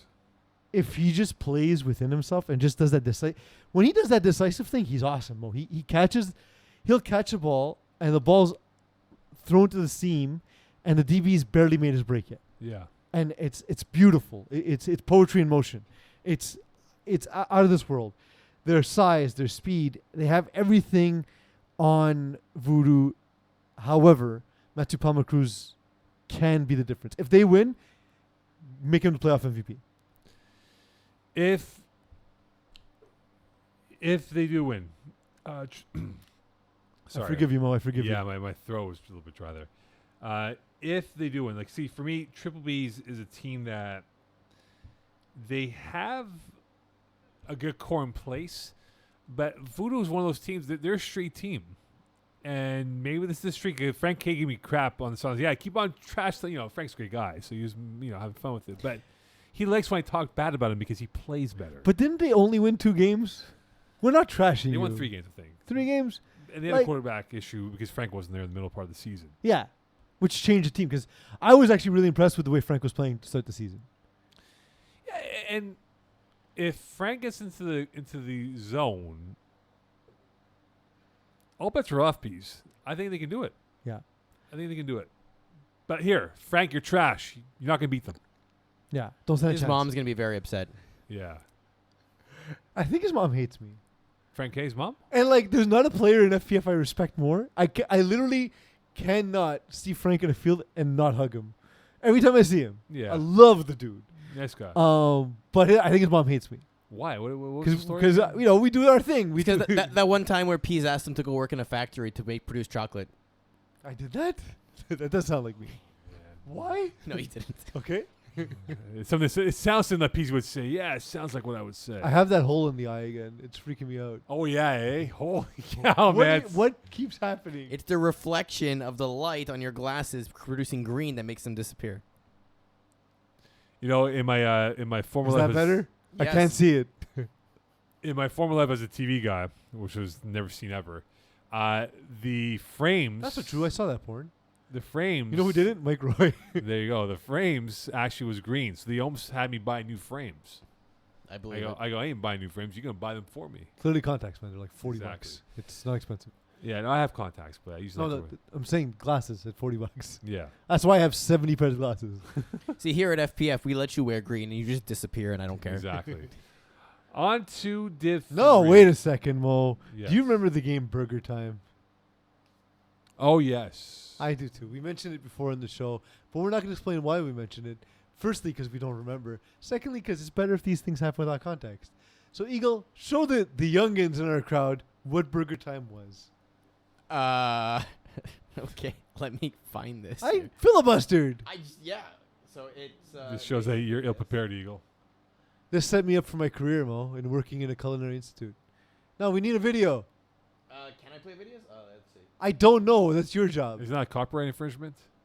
We will find out. I remember this game. It's yeah. a 35-year-old game. I don't think there's copyright infringement. So you'd walk around and drop pieces of a hamburger while being chased by condiments. Or pickles. It was like hot dogs. Hot dogs? Oh, yeah, because it's burger time, not hot dog time. And an egg? Yeah, that was an egg for sure. Yeah, you can destroy your enemies, which are hot dogs and eggs, by dropping pieces of burger on them whilst building your burger. It's a multi-tiered platforming game where you're building burgers, to be clear. Honestly, I'm not gonna lie. This is pretty cool. Yeah, I feel like this is what I'm doing tonight. I think this is what we'll be doing in Malbay on the car ride up. Oh, definitely. It's 4 hours of eagle driving. Is it 4 hours or 4.5? It's about 4. Okay. With eagle driving, it'll be 4. Yeah. I'm kind of captivated watching this, That's honestly. burger Yeah, time. I know. Sorry, Rob. Sorry, audio audience. But you know what? We can do this, and our overlord will never ever know.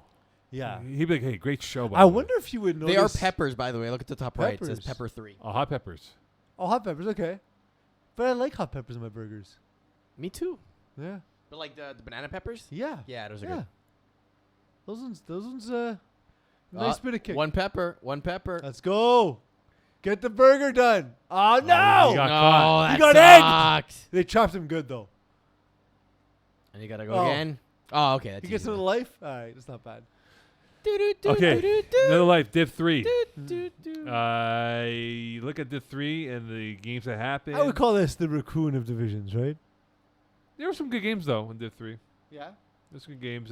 Controversial with Touch a Catch It on a PI call that may not have been PI. ECW taking out Expendables. People. I mean, Touchy Catch the one.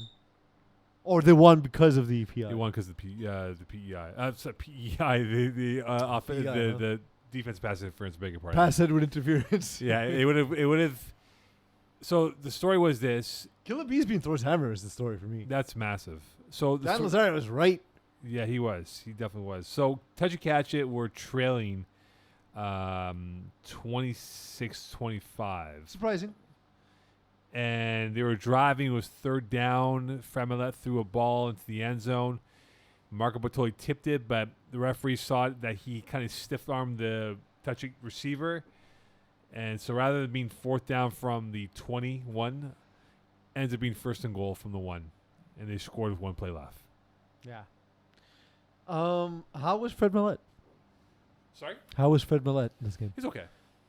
Didn't have a good game. I didn't think it was impressive. I was looking for analysis, and you hit me with one word. I mean, okay. he It's okay. missed 8 completions. Oh my God! Look, we have highlights now. Yeah.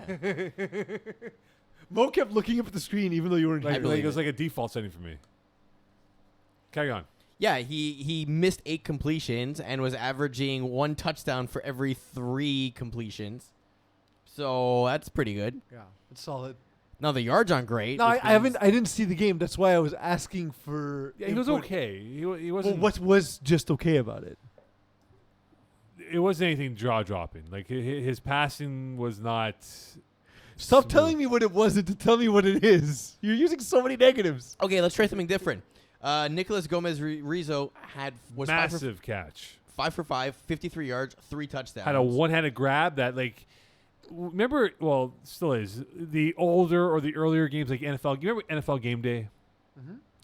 So we, and obviously Madden too. When you pick off the football, it freezes for a split second to reverse the the camera angle to go from offense to defense because you're returning it back. So he had that type of play where he caught the ball and just froze everybody, one-handed grab, and he walked into the end zone for a touchdown.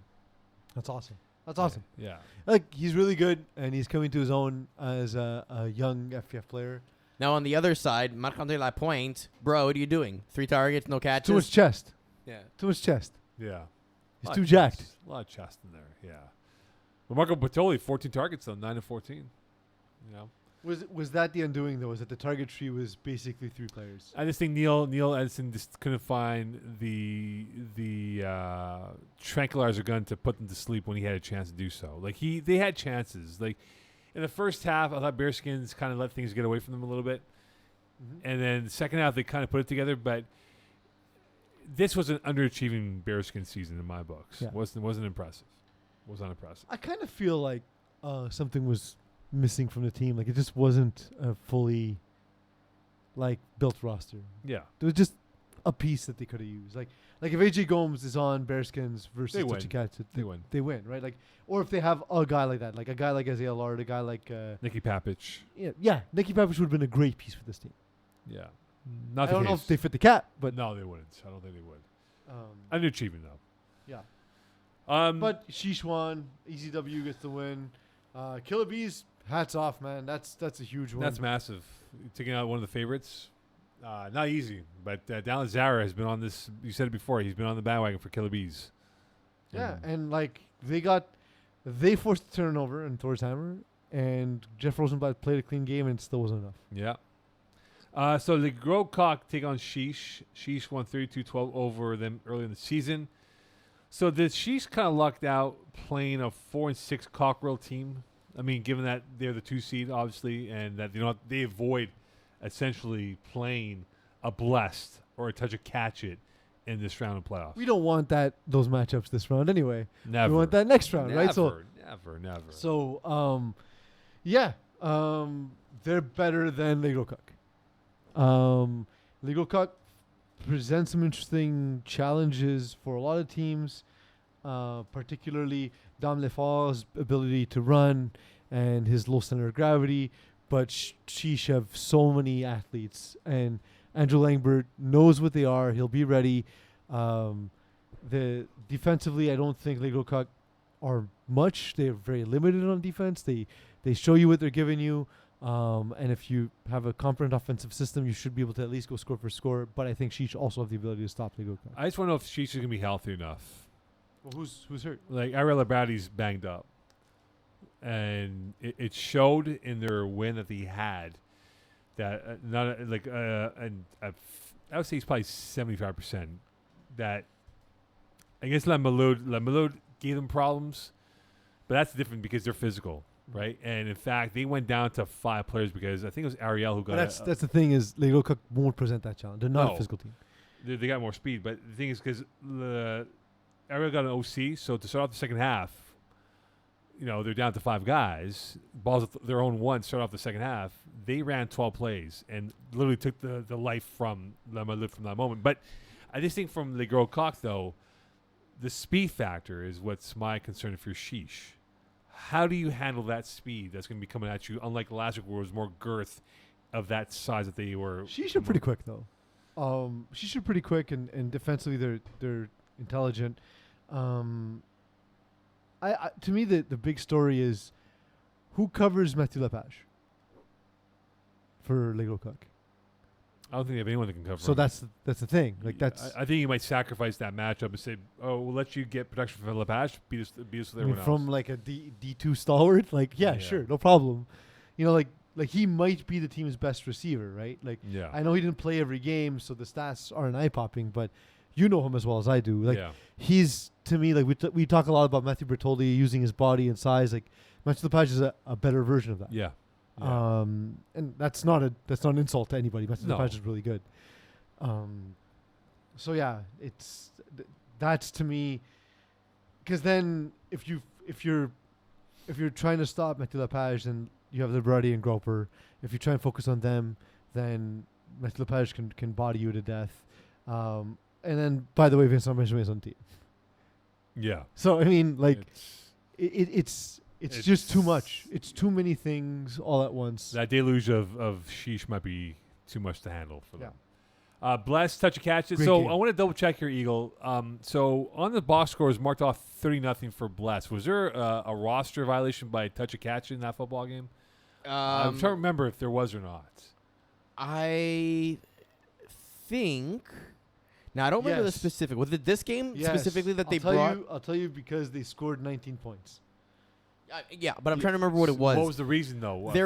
I don't know if it was in this game specifically. Total cap. It was total cap, eh? Yeah, so it was total cap. Okay. JF Okay. Marquis was at the game. Right. Okay, so They were over the cap by 11.6 points on Amazing. offense and 3 points on defense. amazing. So, And they still lost. yeah, Bless hasn't been challenged really at all this year. There's no challenge for Bless. So, but it's touch It a doesn't catch exist on this but- side of the bracket. So you're telling me they're going to run through touch a catch then? the best chance anyone has is touch a catch it on this side of the bracket. I think. So we got the worst matchup now than later on in the playoffs. It's a fun game, Yeah. but like the thing that touch a catch it will do is Stephen Harpershaw won't be able to put up ridiculous numbers against them. I don't think.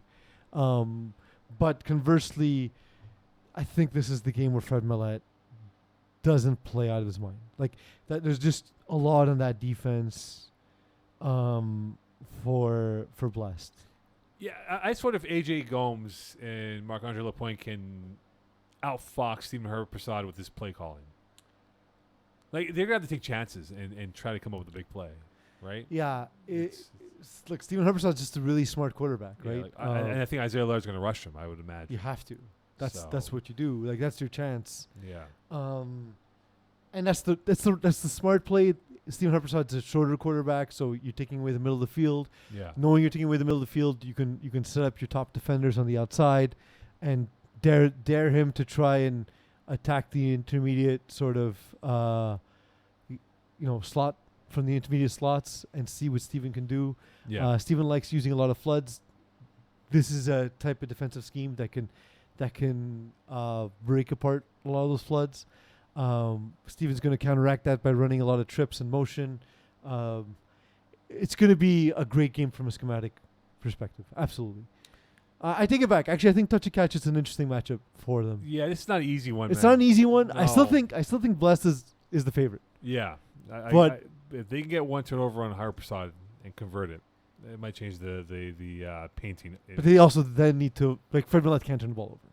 If he turns the ball over, the game is It's over. over. It's a wrap. Yeah. Ticklers against the Bees. The Ticklers won 54-48 in the last week of the season. So my opinion is this game first one to 55 wins. It might be.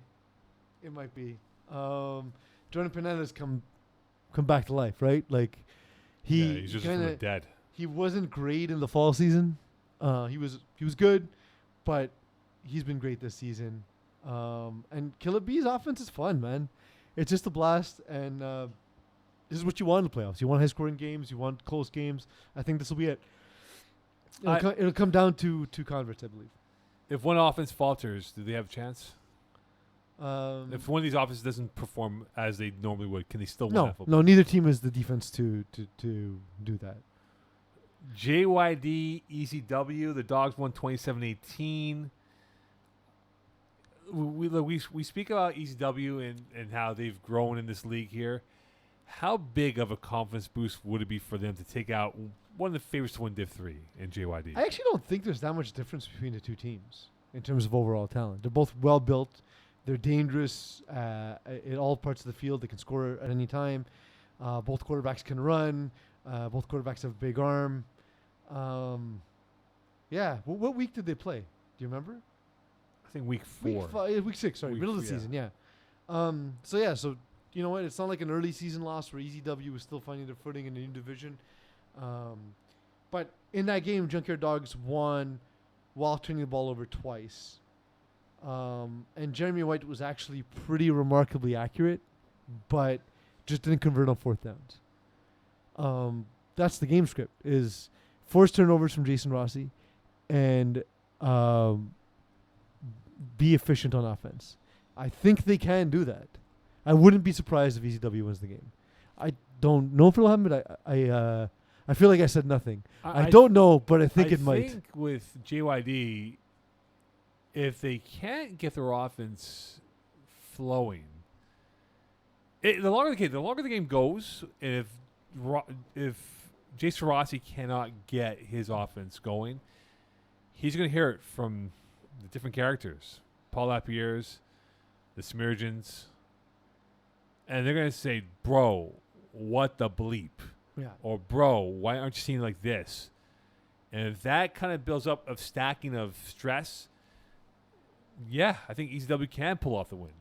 There's a lot of dudes who Olivier Suri, He's a good dude. nice addition to this team. He has a nice 80s hairstyle there as well. Does he? Yeah, he's got the mullet going on. Oh, nice. It's back, baby. Mullets are Yeah, back. it's Mullets and summer look, stashes. It's officially F-boy summer. You think I should go with that for Malbay? What? You think I should do that? should absolutely have a mullet and I mustache. might fit into the crowd, man. Let's do it. Let's do it. If ever there was a wedding to do it, this is the one. This is the perfect setting for that. But like Theo Levine, Jeremy White, Olivier Suri, I think that's enough athleticism to deal with the But I don't think they Junkyard have the height, Dogs though. defense. Like, the height. They do though. Shallow is a big guy, CO's, but he's not. and like, so is Jeremy White. But they don't have the telescopic arms like Paul Lapierre and the Smirgeons do, and Brandon Robinson. if Well, he I plays. think with Paul Lapierre, you have to sort of pinch his routes because you know his route tree is small, right? So you kind of have to take chances and jump in front of where his routes are going. Yeah, If you get what I'm saying. but Brandon Robinson's 6'6". So that might be the guy.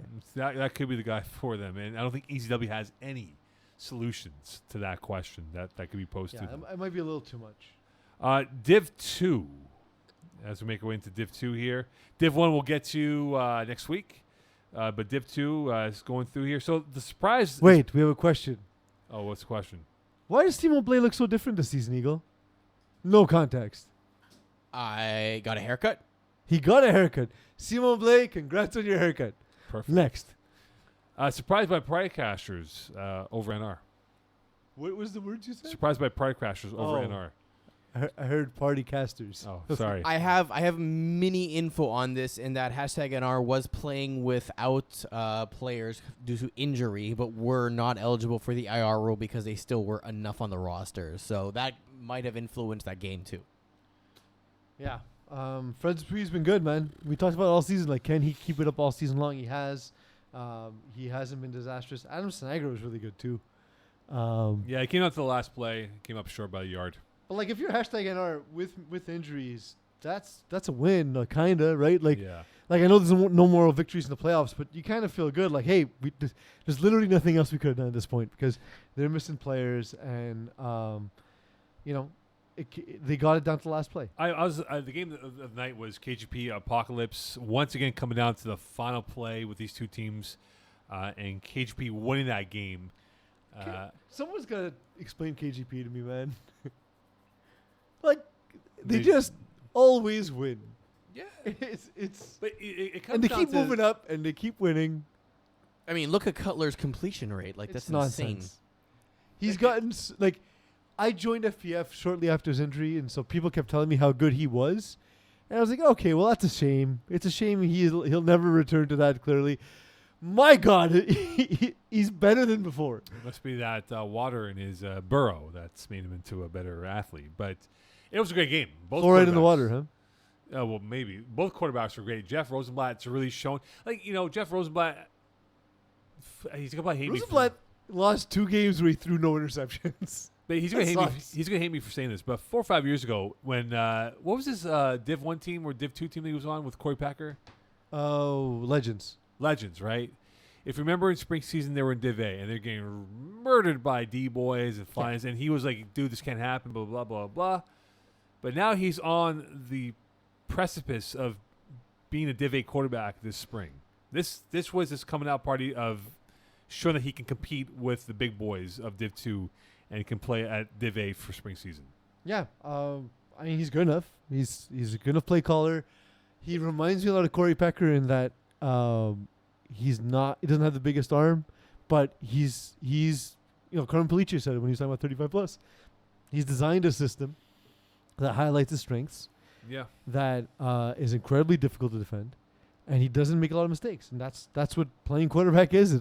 Like Rashti Ben Abdicator, He might be coming back this summer. is he? That's awesome. He might be coming back. But when he played, Mo, he doesn't have a strong arm. He doesn't have a big arm. no, he but was just smart. just an incredible play caller who didn't make mistakes, and that's what Jeff Rosenblatt is. That archetype. So we go on to the final 4 of Div 2. We got Terror Squad, Urgos Medic, and KGP against Party Crashers. The Terror Squad roster, they won 33-25 over but I wonder, can Urgos Medic's pass rush in Baudouin and Valet contain Tam Billy Death? Because I think every other matchup, except for Pat Jerome, is almost a toss-up. But is that even the key? I think the pass rush will be key. Okay. I think it's the key for UM to perhaps pull off the victory over Terror Squad. It's possible. I mean, look, Tam is a whole other level of athlete. We know that. I guess their best bet is to go with Emile Baudin because you don't want Jesse Dupuis out of. No, not Emile Baudin. Sorry, who am I thinking of? Marc-Andre Vallée. Marc-Antoine Vallée. Antoine Valley, I beg your pardon. The problem is Marc-Antoine Vallée is a good angles rusher and he's tall. He's not as speedy as a guy like Tam is. But you can't afford to not have Justice Dupuis in coverage. Or You kind of Emile weaken Baudin. it. You kind of weaken it if you take someone out of their strength. Like I don't know who else you go with. Like maybe Gab Wiseman, but even Gab Wiseman is the same kind of rusher. He's more a technician rusher. But so is Marc-Antoine Vallée, and that's why he's great in the high divisions. But this is a specific issue that he won't have against most teams in Div 2. Yeah, I think like Vince Malo, like, you know, for Terra Squad, there are other options like Malo and these other guys. I'm not saying it's an equal 50-50, but it's close enough where I think has that pedigree that they can compete with Terra Squad to win this game. So you're thinking that you're thinking Terra Squad are a clear favorite? Because I think this is like a 50-50. I think It's a coin flip to me. It's like a 53-47. It's probably the best game on the docket of all divisions. Yeah, 53-47. Yeah. It's not a strong edge at all. And you know, for Terra Squad, someone brought up a good point. Someone said to me, how the bleep are they still in Div 2? They have a Div 1 roster. Go, yeah, they probably do have a Div 1 roster. But they've been building up to this roster. Like this is probably their last season in Div 2, right? Because they're going up to Div 1. They struggled for quite some time. They had like a lull after their championship until now. Yeah. The famous pick one by Pat Jerome, if you remember. Which made Alex Lever cry. Yeah. It's like the Hootie and Blowfish song. Dolphins made me cry. It made Lever cry. He literally cried right behind us in the broadcast. That's where I knew I had a lifetime kinship with Darius Rucker. Yeah. The Dolphins also make me cry, Mo. And the funny part, not the funny part, Alex Lever literally was crying behind us in the broadcast booth. That's how emotionally struck he was by that play by Pat Jerome to win it. We'll never see that. I don't think we'll ever see that again. A pick-off, walk-off, a walk-off extra point for the win. And we might. There's no way to predict that. Maybe this week, maybe in 2 weeks we will. Yeah. Tune in. Live. We'll find out on the road show. KGP Party Crashers. So KGP's had some close wins this year, as witnessed by the wins over Apocalypse the last couple weeks here. So for Fred Dupree, does he have to manage the football game and avoid giving Phil Cutler plays in time? Because that's been the key on why KGP's won these close games. But it's also been the key to what why Party Crashers have been good this year. Because so not Jesse Dupree, Frederick Dupree has been so good at protecting the ball. He's been so effective. Is the best we've seen him play in a long time. This is I think it's literally the key for both teams. I just think that a guy like Kwesi Gordon Mall and a guy like Phil Farran are going to be the ones to watch out for in this matchup. I think both have that cutting edge to really change a game. Yeah. I think Julian McPayman will have his impact before the game's done for sure. Yeah. Yeah, I think them along with Julian Payman. It'll be fascinating. He's the one who's gonna. It might not even be in sacks, right? But yeah, if he can force Fred Dupuis to rush a ball to throw off platform, I think that's going to be a difference. On to co-ed 1 and co-ed 2. Eagle, while we're talking about this, please feel free to put up a video of a raccoon eating from a garbage. Oh, you sent it to him? No, I couldn't send him the one I had. Okay. I also have it's trying to send the other one of my wife fighting him off with a broom. I'll show you guys that after is the a show. no-no. That is a no-no. Oh, boy. Well, she was far. She was just trying to make a lot of noise. I've fended one off with a golf club once. We have a lot of raccoons. Raccoons and foxes. I just wish the foxes would eat the raccoons. Do foxes eat raccoons? I don't think. Can you look it up, Eagle? Foxes, raccoons. Is there any There fights we go. between the two? Eagle, you can Look look at it that up. jerk. Look at that jerk. Thank you for zooming, Eagle. Can you find out, Eagle, foxes, raccoons, if there's a beef, like Crips Fox and Bloods? versus raccoons. See what Google gives you. If there's a beef? Yeah. Yeah. Like long-standing If beef, they like- see each other in an area, do they I go mean, after one's each a other? carnivore and one isn't, so yeah. No, but are they blood rivals? Yeah, like Crips and Bloods. Yeah. Because, see, for us, we have literally the train going through our backyard. So we have more skunks We don't have a ton. We do get some. We don't have a ton. Yeah, we have more skunks in our area. There's than- like I get some deer recently too. Deer, no, foxes. no deer, no rabbits. and, We get rabbits as well. Oh, rabbits! Just put out some parsley. You won't have rabbits no more. Yeah. They can't eat parsley, but they love it. I'm not suggesting, dear Peter, I'm not suggesting you murder rabbits with a parsley salad. I'm just saying that if there were a parsley salad, a rabbit would not be able to resist it, and also would never come back to your yard again because of death. All right, let's get on to co-ed 1 and co-ed 2 here. Speaking of co-ed 1, co-ed 2. We got the final four now. Party Mix, Easy Fun, Power Rangers, Bishop Sycamore. Rangers winning over Average and Savage by 13. Sycamore winning by 15 over 2.5 Kittens. And Easy Fun by virtue of forfeit over Sriracha Hot Sauce, which we knew about. So now to the final four. I think Power Rangers have a tougher matchup with Bishop Sycamore than Party Mix does. But this is the Sarah Parker kryptonite. This Power Rangers. Right? They've taken her out Yeah. last spring as well. She mentioned it at the women's final that she wants this opportunity to have a shot at them because in the playoffs they keep eliminating her, and this is her chance at vengeance basically. Yeah, Sarah Parker's a phenomenal player. She's had a lot of hype coming in here. Deserved hype. Yeah, no question. I don't disagree with that at all. But now is her chance to prove why she is the hype that she is. That she is the next great quarterback in our division or in our league. And if Power Rangers can get to her early with the pass rush, and that means a tall pass rush, then it might be difficult for her to navigate through Because that. that's the secret, right? Like, Yeah. she's not the tallest quarterback. Power Rangers know that. Was it Party Mix or Power Rangers? It's Power Rangers, right? I'm not mistaken. They play Power Rangers. I know, but I'm saying Power Rangers is the team that gives her trouble. Yeah. It's not Party Mix, right? Power Rangers beat her twice during the Yeah. spring season playoffs. Spring season regular season of the spring year that we had last year. Yeah. Constance Miller, Jasmine Farmer, Lorraine Beauchamp. Well, Lorraine Beauchamp is just a sub, sorry, but Jasmine Farmer and Constance Miller are excellent.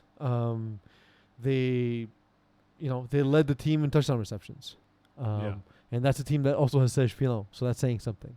The fact that you have to deal with those three offensively is a big deal in its own right. Now, Tam Villadeth was rushing during the season.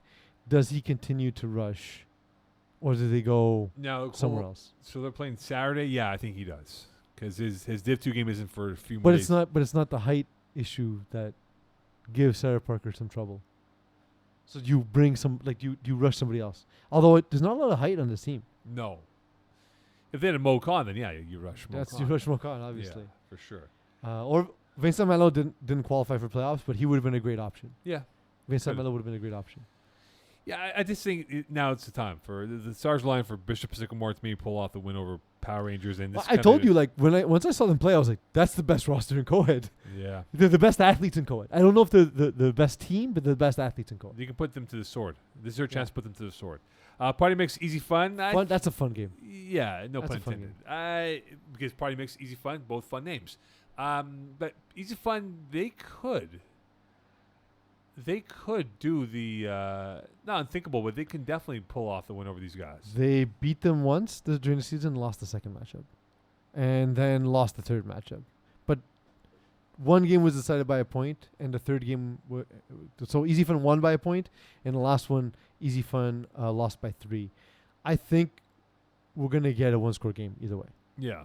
This is gonna be the line's at 3.5. Yeah, this might come out to the last 5 plays. We need to open an FPF gambling app. We could do it. There's gambling. I looked at the certification. I don't think we qualify. But there's gambling going on in FPF. Oh yeah, 100%. 100% there is. Not that I've been involved with. It's I okay. think we've bet on the show live, but anyway. Whatever, man. Yeah. I'm not betting with scorekeepers when No. I'm otherwise disinterested in your game. Of course. Yeah. I mean, we literally had spreads in Fall Cup for one time, so I know. We were the first before. Who's like wink, wink? Yeah. For Party Mix, look, it's what you expect. Olivier Leberge and Alexis Gaumont add their specific challenges, and then Marilou Côté Noël is excellent, and they just she's a great piece on the team. Melissa Rochefort in the flats is a really good defender too. François Delaurier has changed the way he reads the field, which has made him a much more effective quarterback. Catherine Pichet has been amazing as a receiver. The team top to bottom is like where Bishop Sycamore are the best athletes. These are probably the best flag football players in the division.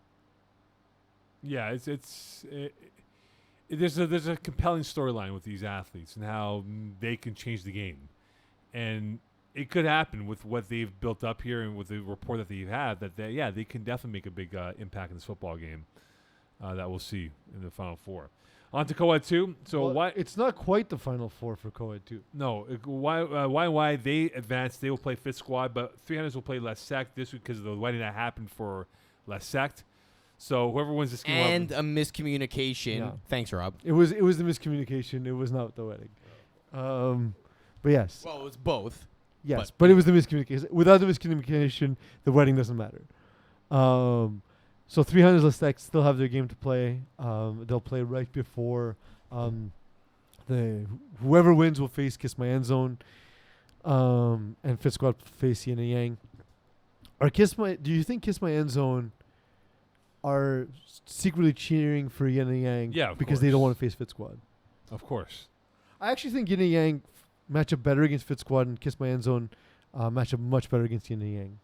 Like this is kind of the best scenario that could have happened for Kiss My End Zone, provided that they get Yin and Yang. Well, right now it's listed as fifth squad playing Yin and Yang, right? So we have that matchup. So Yeah. Kiss My Zone will get less sect 300. So it will be because Yin and Yang are the highest seed, and, Right. and 300 and less sect will face the top seed. Kiss My Yeah, End I Zone. just think for Kiss My End Zone, and now with where they're at, and by the way, I think I may have pointed this out to you, but one of their guys looks like Rashdi Ben Abdelkader on Kiss My End Zone. Who? If you get a team picture up, I can point it out to you. Alex Laroche.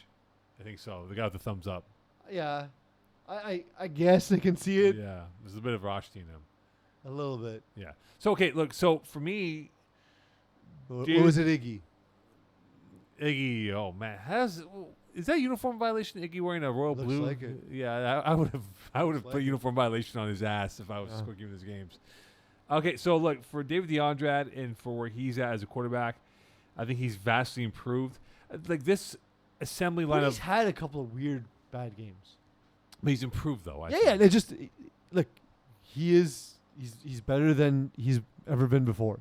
At the same time, But he, which he re- had which- that rough game against Fit Squad. He had a weird outing against Yin and Yang where he only scored 2 touchdowns.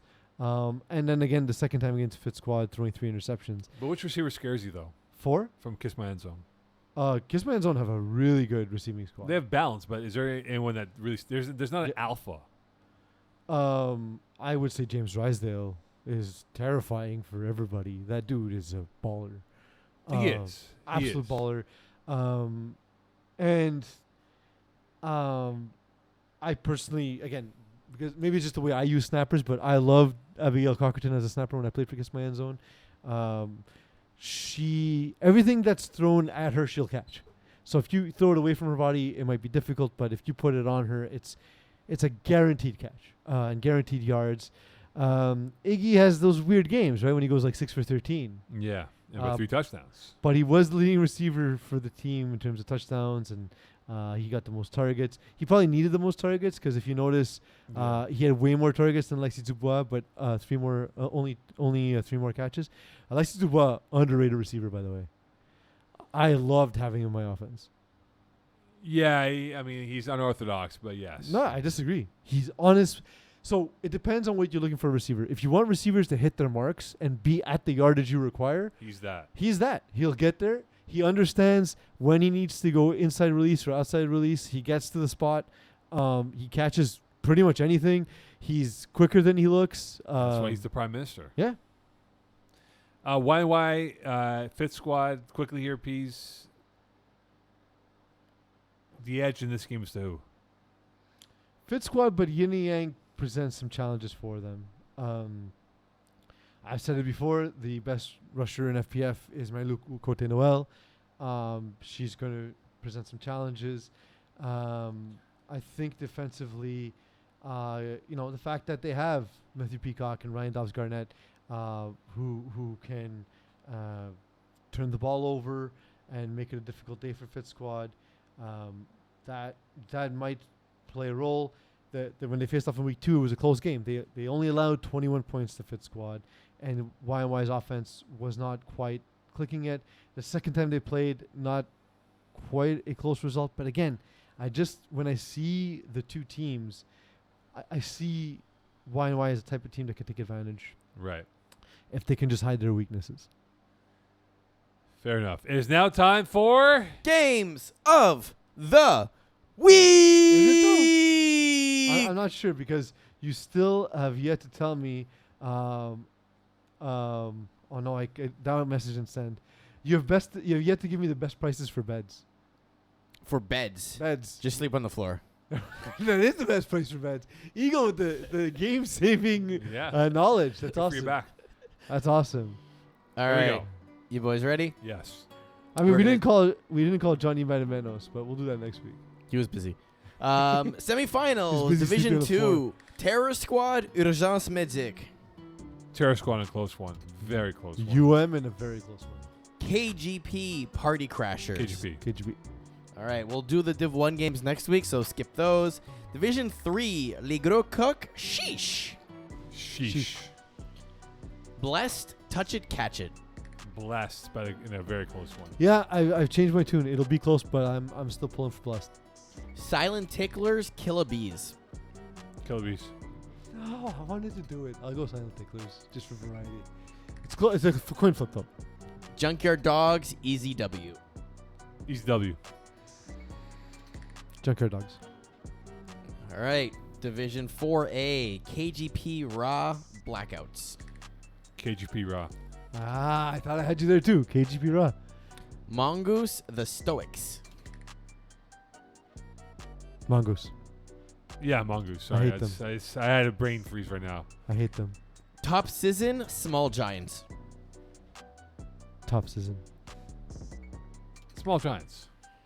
The Brotherhood, Takeover. Brotherhood, but in a very close one. Brotherhood. We'll lose. Take over. 4B, The U, Team Ethnic. The U. You. Vultures, Honey Martin.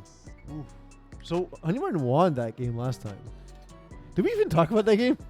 Yeah, we did. We did talk. We about did? that. Yeah, we did. I talk don't about remember it. talking Yeah, about we Vultures at all. We talked about that game. No, I think we broke down Honey Martin's last game. But anyway, it doesn't matter. No, we did. We talked about the Vultures. We and did Honey not talk about the Martin. Vultures. I'm sure of it. We did. We talked about that. Vultures just hate on Mokan. For sure. If we missed you. I'll go with Vultures. Honey We Martin. need Iggy for a roadshow. I'm squinting, but Honey Martin. But I don't like what I'm looking at. We need him for roadshow. Yeah. Les Montagnards, Les Vers Folles. LVF. Montagnard. Beer Belly Brigade, Voodoo. Beat. Yeah, Triple B's. All Better right. Business Bureau, baby. 5A, The Reet, Los Bandidos. Reet. Los Banditos. Ghost, Balls Deep. Ghost. Ghosts. Ravens, Backwoods Football Club. Ravens. Yeah, Ravens. And close Battle one. of the Perp. Metaverse, Goofy Goobers. Goobers. All right, 5B, Lockdown Cookers. Lockdown. Lockdown, but you're going to be late for your flight, Eagle. Le Speak Easy, Bin. Ben. Ben. Air Force One, Warriors. AF1. Trap Chorus Stars, of AF1 there. We said it really together. We harmonized. Trap Stars, Two Fighters, and Fots Half Johnson. Trap Stars. Trapstars. Division 6, Tropic Thunder, Wild Hogs. Tropic. Yeah, Tropic.